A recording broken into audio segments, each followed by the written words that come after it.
गुरुर्ब्रह्मा गुरुर्विष्णु गुरुर्देवो महेश्वरः गुरु साक्षात् परब्रह्म तस्मै श्री गुरवे नमः। ಶ್ರೀ ಜಗದ್ಗುರು ಸಿದ್ಧಾರೂಢರ ಪಾದಕಮಲಗಳಿಗೂ ಶ್ರೋತ್ರಿಯ ಬ್ರಹ್ಮನಿಷ್ಠ ಸದ್ಗುರು ಬಸವಾನಂದರ ಪಾದಕಮಲಗಳಿಗೂ ಅವರ ಪ್ರತಿರೂಪದಂಥ ನಿಜಗುಣಪ್ಪನವರ ಪಾದಕಮಲಗಳಿಗೂ ನನ್ನ ದೀರ್ಘದಂಡ ಪ್ರಣಾಮಗಳನ್ನು ಸಲ್ಲಿಸುತ್ತಾ, ಎಲ್ಲ ಮಹಾತ್ಮರ ಪಾದಕಮಲಗಳಿಗೂ ನನ್ನ ದೀರ್ಘದಂಡ ಪ್ರಣಾಮಗಳನ್ನು ಸಲ್ಲಿಸುತ್ತಾ, ತಮ್ಮೆಲ್ಲರಿಗೂ ವಂದಿಸುತ್ತಾ, ಇವತ್ತಿನ ಪರಮಾನುಭವ ಬೋಧೆ 4ನೇ ಸಂಧಿ ಒಳಗೆ ಇವತ್ತಿನ ಆಧಾರದ ವಿಷಯ 15ನೆಯ ನಾವು ಸೂತ್ರವನ್ನು ಇಟ್ಕೊಂಡು ನೋಡೋಣ ಏನು ಹೇಳಿದಾರ. 15ನೇ ಸೂತ್ರದಲ್ಲಿ ಭಾಳ ವಿಶೇಷವಾಗಿ ಹೇಳ್ತಾರೆ.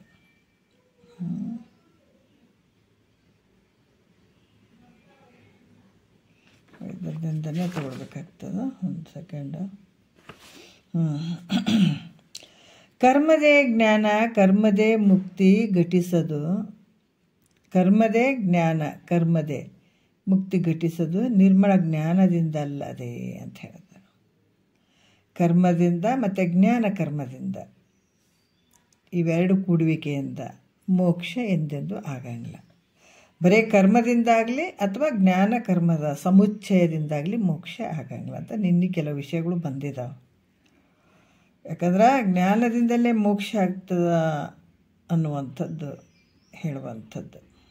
ಜ್ಞಾನದಿಂದಲೇ ಅದು ಹೆಂಗೆ? ನಿರ್ಮಲ ಜ್ಞಾನ, ಪರಿಶುದ್ಧವಾದ ಜ್ಞಾನ. ಜ್ಞಾನದಿಂದನೇ ಮೋಕ್ಷ ಆಗ್ತದೆ, ಜ್ಞಾನದಿಂದನೇ ಆನಂದ ಆಗ್ತದೆ ಅನ್ನುವಂಥ ವಿಚಾರವನ್ನು ಇಲ್ಲಿ ಹೇಳಿದರು. ಜ್ಞಾನ ದೇವತೋ ಕೈವಲ್ಯಂ ಅಂತ ಐತೆ, ಶ್ರುತಿ ಪ್ರಮಾಣನೇ ಐತೆ.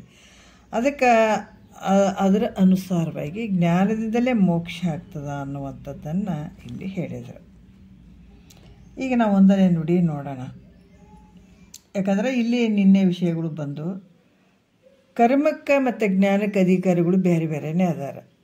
ಯಾರು ಭೋಗದ ಅಪೇಕ್ಷೆಗಳನ್ನು ಇಚ್ಛೆ ಪಟ್ಟು ಅದನ್ನು ಪಡ್ಕೊಳ್ಬೇಕನ್ನುವಂಥ ಆಸೆಯಿಂದ ಇರ್ತಾನೆ, ಅದಕ್ಕೆ ಆತ ಕರ್ಮಕ್ಕೆ ಅಧಿಕಾರಿ ಆಗ್ತಾನೆ. ಯಾರು ಮೋಕ್ಷದ ಅಪೇಕ್ಷೆ ಉಳ್ಳಂಥವ್ರು ಇರ್ತಾರೆ ಅವರು ಜ್ಞಾನಕ್ಕೆ ಅಧಿಕಾರಿಗಳು ಆಗ್ತಾರೆ. ಅಷ್ಟೇ ಇರೋದು. ಯಾಕಂದ್ರೆ ಈ ದೇಹಕ್ಕೆ ಸಾಕ್ಷಿಯಾದ ಆತ್ಮತಾನ ಅನ್ನುವಂಥ ಬುದ್ಧಿ ಉಳ್ಳವನು ಕರ್ಮಕ್ಕೆ ಅಧಿಕಾರಿ ಆಗಂಗಿಲ್ಲದ. ಈ ದೇಹ ನಾನು ಅನ್ನೋನಿಗೆ ಕರ್ಮಕ್ಕೆ ಅಧಿಕಾರಿ ಆಗ್ತಾನೆ. ದೇಹ ನಾನು, ತೋರುವಂಥದ್ದೆಲ್ಲ ನಾನು, ನನ್ನಿಂದ ಆಗ್ತದ, ಶರೀರ ನಾನು, ನಂದು, ಅದನ್ನು ಮಾಡುವಂಥ ವ್ಯವಹಾರ ಎಲ್ಲ ಸತ್ಯ ಅದ ಅನ್ನುವಂಥ ಭಾವ ಯಾರಿಗಿರ್ತದೆ ಅದು ಕರ್ಮಕ್ಕೆ ಅಧಿಕಾರಿ ಆಗ್ತಾನೆ. ಅದಕ್ಕೆ ಇಲ್ಲಿ ದೇಹಕ್ಕೆ ಸಾಕ್ಷಿ ನಾ ಬೇರೆಯೇ ಇದ್ದೀನಿ ಅಂತನ್ನುವಂಥ ಭಾವ ಉಳ್ಳಂಥವನು ಈಗ ಯಾವುದಕ್ಕೆ ಕರ್ಮಕ್ಕೆ ಅಧಿಕಾರಿ ಆಗಂಗಿಲ್ಲ. ಅದಕ್ಕೆ ನಿನ್ನೆ ವಿಷಯದಲ್ಲಿ ಭಾಳಷ್ಟು ವಿಚಾರಗಳು ಬಂದವು. ಈ ತನು ತಾನೆಂದೊಡೆ ಆತಂಗೆ ವಿಧಿ ಕರ್ಮವು, ಈ ತನು ತಾನಲ್ಲವಿದು ಮಿಥ್ಯೆ ಏತರದಿಂದ ಅಂದು ಅನುಭವದಿಂದ ಕಂಡಾತನು ಮಾಳ್ಕಮಿ ಕ್ರಿಯೆಗಳ ಅಂತ ಹೇಳ್ತಾರೆ ಅವರು. ಏನು ಹೇಳ್ತಾರೆ? ಈ ಶರೀರ ನಾನು ನನ್ನದಂತ ಯಾರು ತಿಳಿದಿರ್ತಾರೋ ಅದಕ್ಕೆ ಕರ್ಮ ವಿಧಿಸಲ್ಪಡ್ತದೆ, ಆತ ಮಾಡಬೇಕಾಗ್ತದೆ. ಯಾಕಂದ್ರೆ ಆತ ಭೋಗದ ವಸ್ತುಗಳನ್ನು ಇಹಲೋಕದ ಪರಲೋಕದ ಬಯಸುವಂಥವ್ರಿದ್ರೆ ಆತ ಕರ್ಮಕ್ಕೆ ಅಧಿಕಾರಿ ಆಗ್ತಾನೆ. ಆತಗೆ ಹಿಂಗೆ ಮಾಡ್ರಪ್ಪ ಅಂತ ಆತಗೆ ಹೇಳ್ಯದ. ಆದ್ರೆ ಅವನಿಂದ ಕರ್ಮ ಮಾಡಲಿಕ್ಕೆ ಅಂಥ ಮನುಷ್ಯನಿಗೆ ಯೋಗ್ಯ ಆದದು ಕರ್ಮ ಮಾಡಲಿಕ್ಕೆ. ಈತ ಕರ್ಮಕ್ಕೆ ಅಧಿಕಾರಿ ಕೂಡ ಆಗ್ತಾನೆ ಇಂಥ ಭಾವ ಇದ್ದದ್ದು. ಈ ಕಾಣಿಸುವಂಥ ದೇಹ ನಾನಲ್ಲ, ನನ್ನದು ಅಲ್ಲ. ಎಲ್ಲರೂ ಮನುಷ್ಯರೇ, ಎಲ್ಲ ಮನುಷ್ಯರ ರೂಪವಾಗಿ ಕಾಣ್ತಾರೆ ನೋಡ್ರಿ. ಭಾವದಲ್ಲಿ ಎಷ್ಟೆಷ್ಟು ವ್ಯತ್ಯಾಸಗಳದಾವ. ಈತ ಎಲ್ಲವನ್ನು ನನಗೆ ಬೇಕು, ಇದು ಸತ್ಯ ಅದ, ಶರೀರ ಸತ್ಯ ಅದ ಅಂತೇಳಿ ಈ ಭಾವದಲ್ಲಿ ಓದೋದಕ್ಕೆ ಅದಕ್ಕೆ ವಿಧಿಗಳನ್ನ ವಿಧಿಸ್ತಾವ. ಮತ್ತು ಮೇಲಾಗಿ ಅದು ಕರ್ಮಕ್ಕೆ ಅಧಿಕಾರಿ ಆಗ್ತಾನದ. ಆದರೆ ಇದು ಜ್ಞಾನಕ್ಕೆ ಅಧಿಕಾರಿ ಆದಂಥವು ಮೋಕ್ಷ ಅಪೇಕ್ಷೆಯನ್ನು ಪಡುವಂಥವನು ಜ್ಞಾನಕ್ಕೆ ಅಧಿಕಾರಿ ಆಗ್ತಾನೆ.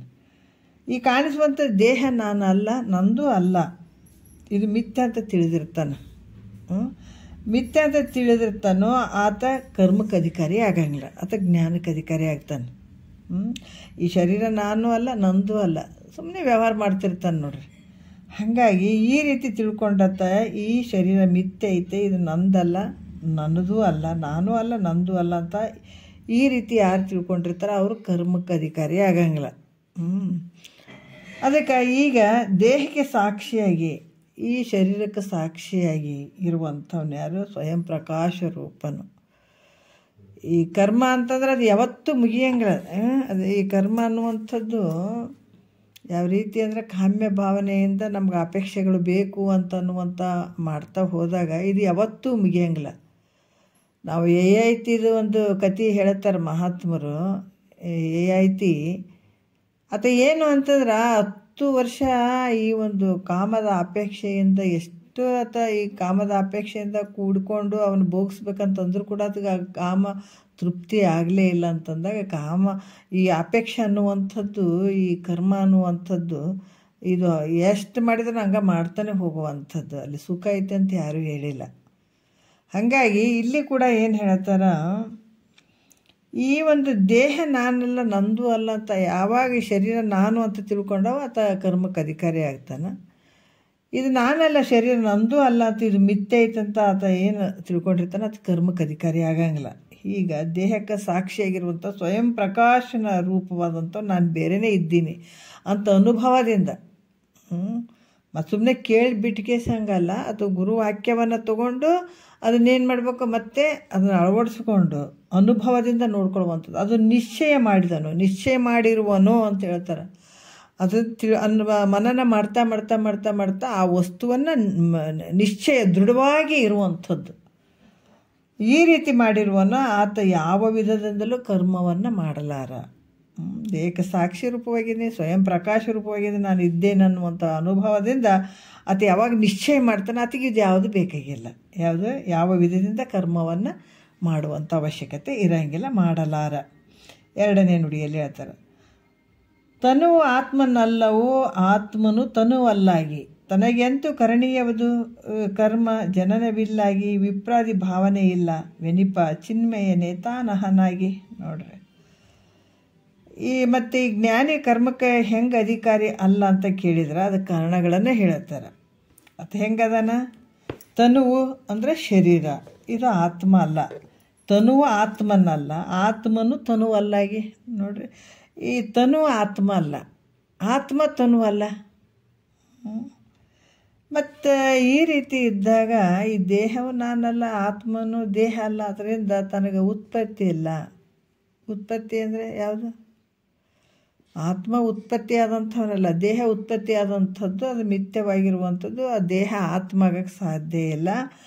ಯಾವಾಗ ಆತ್ಮನು ದೇಹ ಅಲ್ಲ, ಅದರಿಂದ ತನಗೆ ಉತ್ಪತ್ತಿ ಇಲ್ಲ. ಅದರಿಂದ ಈ ವರ್ಣಾಶ್ರಮಗಳು, ಇವು 4 ವರ್ಣಗಳ ಅಭಿಮಾನ ಇರೋಂಗಿಲ್ಲ. ಯಾರಿಗೆ? ಆತ್ಮನಿಗೆ. ವರ್ಣಗಳು ಯಾವುವು ಅಂದರೆ ಬ್ರಾಹ್ಮಣ, ಕ್ಷತ್ರಿಯ, ವೈಶ್ಯ, ಶೂದ್ರ ಅನ್ನುವಂಥವು ಯಾವ ಅಭಿಮಾನ? ಯಾಕಂತ ಹುಟ್ಟೇ ಇಲ್ಲಲ್ಲ, ಹುಟ್ಟಿದವನಿಗದ, ಹುಟ್ಟಿನಂತ ಅನ್ನೋನಿಗೆ ಅದಾವಿವು. ಹುಟ್ಟಿದ್ದೀನಿ, ನಾ ಅಪ್ಪ ಅಮ್ಮನ ಹೊಟ್ಟೆಗೆ ಹುಟ್ಟಿದ್ದೀನಿ, ಅಷ್ಟು ದಿವಸ ಆದ್ರೆ ನಮ್ಮ ಅಪ್ಪ ಅಮ್ಮ ಹೆಂಡತಿ ಮಕ್ಕಳು ಇವೆಲ್ಲ ಗುತ್ತಿಗಿಡ್ಕೊಂಡು ಹೋದಷ್ಟೆಲ್ಲ ಬಂಧಕ್ಕೆ ಗುರಿ ಆಗ್ತಾನವಿನ ಅದರಿಂದ ಬಿಡುಗಡೆ ಅಂತ ಆಗಂಗಿಲ್ಲ. ಅದಕ್ಕೆ ಏನು ಹೇಳ್ತಾರೆ, ನಾವು ಹುಟ್ಟಿದ್ದೀನಿ, ಈ ಶರೀರ ನಂದು, ನಾವು ಹುಟ್ಟಿದ್ದೀನಿ, ನಾ ಸಾಯ್ತೀನಿ ಅಂತ ಈ ಥರ ಭಾವ ಇದ್ದಾಗ ಮಾತ್ರ ಏನು ಬ್ರಾಹ್ಮಣ, ಕ್ಷತ್ರಿಯ, ವೈಶ್ಯ, ಶೂದ್ರ ಅಂತ ಈ 4 ವರ್ಣಗಳು ಇರ್ತಾವೆ. ಆತನ ಬಲ್ಲಿ ಇರ್ತಾವೆ ಇವು, ಅಜ್ಞಾನಿ ಬಲ್ಲಿ ಇರ್ತಾವೆ ಇವು. ಎಲ್ಲ ವರ್ಣಗಳು ಯಾವಾಗ ಇರ್ತಾವಂದ್ರೆ ಈ ದೇಹ ನಾನು ಅಂದ್ಕೊಂಡು ಕುಂತಿರ್ತದೆ ನೋಡ್ರಿ. ಆತ್ಮ ಈ ದೇಹ ಅಲ್ಲ, ದೇಹ ಉತ್ಪತ್ತಿನೂ ಅಲ್ಲ, ನಾಶನೂ ಆಗಂಗಿಲ್ಲ. ಅದು ಯಾವಾಗಲೂ ಬಯಲಿದ್ದಂಗೆ ಅದು. ನೋಡ್ರಿ ಎಷ್ಟು ಅದ್ಭುತವಾಗಿ ಹೇಳ್ತಾರೆ. ಬಯಲಿಗೆ ಯಾವತ್ತಾದ್ರೂ ನಾಶ ಐತೇನ? ಉಪಾಧಿಗಳಿಗೆ ನಾಶ ಅದ, ಅದ್ರ ಬಯಲಿಗೆ ನಾಶ ಐತೇನ? ಅವಾಗೂ ತ್ರೈತಾಯುಗದಾಗ ಇದೇ ಬಯಲಿತ್ತು ನೋಡ್ರಿ. ನಾವು ವಿಚಾರ ಮಾಡಿ ನೋಡಿದಾಗ ಇದೇ ಸೂರ್ಯ, ಇದೇ ಚಂದ್ರ, ತ್ರೈತಾಯುಗದಾಗ ಏನು ಇದೇ ರಾತ್ರಿ, ಇದೇ ಹಗಲು, ಇದೇ ಸಾವು, ಇದೆ ಎಲ್ಲನೂ ಇದ್ದು ಅಲ್ಲಿ ಅವಾಗಾದರೂ ಇದ್ದು. ಆದರೆ ಬಯಲಿಗೆ ಏನಾದರೂ ನಾಶ ಐತೇನ್ರಿ? ಅವಾಗಿಂದನೂ ಇಲ್ಲಿ ಮಟ್ಟ ಐತಲ್ಲ, ಏನಾದರೂ ನಾಶ ಐತೇನಂದ್ರೆ ಇಲ್ಲ. ಅದ್ರಾಗ ಆತ್ಮ ಹೆಂಗದಾನೆ, ಯಾವಾಗಲೂ ಇರುವಂಥವನದಾನ, ಅದು ಹೋಗುವಂಥವನಲ್ಲ, ಬರುವಂಥವನಲ್ಲ. ದೇಹ ಹೋಗುವಂಥದ್ದು ಬರೋದು ನಾಶ ಆಗ್ತದೆ, ಹುಟ್ಟೋದು ನಾಶ ಆಗ್ತದೆ, ಆದರೆ ಅದು ಆತ್ಮಕ್ಕೆ ಸಾಧ್ಯ ಇಲ್ಲ. ಹಾಗಾಗಿ ಇದು ಯಾವಾಗ ನನಗೆ ದೇಹ ನಾನು ಹುಟ್ಟಿದ್ದೀನಿ ಅಂತಂದಾಗ ಹುಟ್ಟಿದ್ದೀನಿ ನಾಶ ಆಗ್ತದೆ ಅಂತ ಈ ರೀತಿ ಕಟ್ಟುಪಾಡಿಗೆ ಒಂದು ಭ್ರಾಂತಿಯಿಂದ ಕೂಡಿದಂಥ ಜೀವಾತ್ಮನಿಗೆ ಈ ಬ್ರಾಹ್ಮಣ, ಕ್ಷತ್ರಿಯ, ಶೂದ್ರ ಏನು ಮತ್ತು ಬ್ರಾಹ್ಮಣ, ಕ್ಷತ್ರಿಯ, ವೈಶ್ಯ, ಶೂದ್ರ ಅನ್ನುವಂಥ ಈ ಅಭಿಮಾನವಾದಂಥ ವರ್ಣಗಳದಾವೆ, ಅತಗದಾವೆ. ಆದ್ರೆ ಈ ಆತ್ಮ ಶರೀರ ನಾನಲ್ಲ, ಇದು ನಂದು ಅಲ್ಲ, ಆತ್ಮ ಪರಬ್ರಹ್ಮ ಸ್ವರೂಪ ನಾನಿದ್ದೀನಿ, ಪರಮಾತ್ಮನ ಸ್ವರೂಪನೇ ನಾನಿದ್ದೀನಿ ಅನ್ನುವಂಥ ಭಾವ ಮಾಡ್ಕೊಂಡಂಥ ಜ್ಞಾನಿಗೆ, ದೃಢವಾದ ಭಾವ ಮಾಡ್ಕೊಂಡಂಥ ಜ್ಞಾನಿಗೆ ವರ್ಣಗಳು ಅದಾವ. ನೀವು ನಾ ಬ್ರಾಹ್ಮಣ ಅದೀನಿ, ಯಾವುದಕ್ಕಂತಿ ಬ್ರಾಹ್ಮಣ ಅಂತೇನೆ. ಅದೇ ವಿಚಾರ ಮಾಡಿದ್ರೆ ಬ್ರಾಹ್ಮಣ ಬ್ರಹ್ಮಜ್ಞಾನವನ್ನು ಅರ್ಥಕೊಂಡಂಥ ಬ್ರಾಹ್ಮಣ. ಇಲ್ಲಿ ಶರೀರಕ್ಕೆ ಬ್ರಾಹ್ಮಣ ಅಂತೀರೇನ? ಯಾವುದಕ್ಕಂತೀರಿ ಬ್ರಾಹ್ಮಣ ಅಂತ?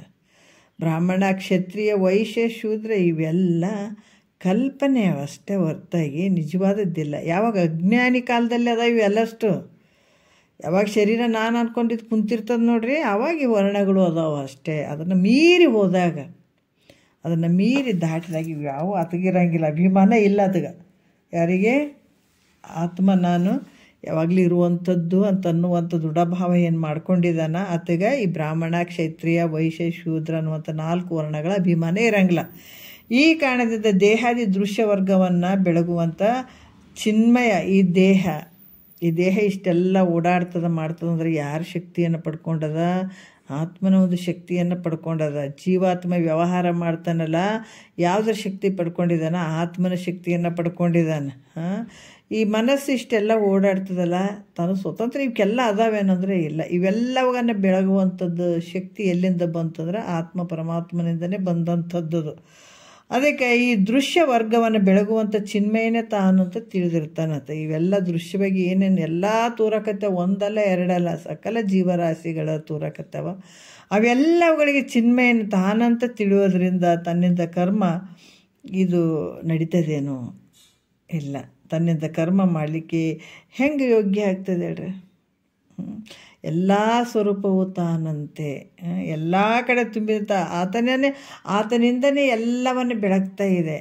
ಈ ಮನುಷ್ಯ ಏನು ಮಾಡಿದ? ದೇವ್ರದ್ದು ಮೂರ್ತಿ ಮಾಡ್ದ, ಎಲ್ಲ ಮಾಡಿದ್ನಲ್ಲ. ದೇವ್ರ ಕಲ್ಲಿನಿಂದ ಮೂರ್ತಿ ಕಟ್ಟದ, ಕಟ್ಟಿಗೆಯಿಂದ ಮೂರ್ತಿಯನ್ನು ಮಾಡಿದ, ಕಂಚು ಹಿತ್ತಾಳೆ ತಾವ್ರಿ ಎಲ್ಲ ದೇವರನ್ನು ಮಾಡಿದವ. ಮತ್ತು ಈತ ದೇವ್ರಾಗ್ಲಾರ ಅಂದ್ರೆ ಮತ್ತು ಮಾಡಿದವ ನೀನು ಯಾರು?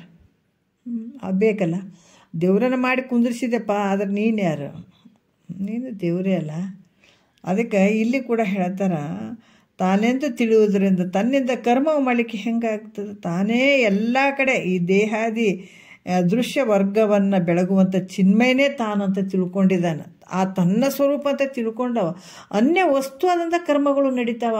ಶರೀರ ನಾನು ಅಂದಾಗ, ಶರೀರಕ್ಕೆ ದುಃಖ ಆದಂದಾಗ, ಭೋಗದ ಅಪೇಕ್ಷೆಗಳಿದ್ದಾಗ, ದೇವ್ರು ಬ್ಯಾರೆ ಅಂದಾಗ, ಈ ಭೇದತ್ವ ಭಾವ ಎಲ್ಲಿ ಇರ್ತದೆ ಅಲ್ಲಿ ಕರ್ಮಗಳು ನಡೀತಾವೆ. ಆದ್ರೆ ಅಭೇದ ಸ್ಥಿತಿಯಲ್ಲಿ ತಾನಾಗಿ ಬಿಟ್ಟಾಗ ಇನ್ನು ಕರ್ಮ ಯಾರಿಗೆ ಮಾಡ್ತಾನೆ? ತನ್ನ ಸ್ವರೂಪನ ಚಿನ್ಮಯ ತಾನೇ ಅಂತ ತಿಳ್ಕೊಂಡಿದ್ದಾನೆ. ಆ ಪರಬ್ರಹ್ಮ ಸ್ವರೂಪನೇ ನಾನಂತ ತಿಳ್ಕೊಂಡತ ತನ್ನಿಂದ ಕರ್ಮ ಹೆಂಗೆ ಮಾಡೋಕ್ಕಾಗ್ತದೆ? ಏನಾರು ಬೇರೆ ತನ್ನಿಂದ ಅನ್ಯ ವಸ್ತು ಅದಂದಾಗ ಮಾಡೋಕ್ಕಾಗ್ತದೆ? ಆ ರೂಪನೇ ತಾನೇ ಆಗಿಬಿಟ್ಟಾನಲ್ಲ, ಮತ್ತು ಇನ್ನೆಲ್ಲಿ ಮಾಡೋಕ್ಕೆ ಹೋಗ್ತಾನಂತ. ಅದಕ್ಕೆ ಆಗಂಗಿಲ್ಲ, ಹಂಗಾಗಿ ಮಾಡೋಕ್ಕೆ ಬರೋಂಗಿಲ್ಲ.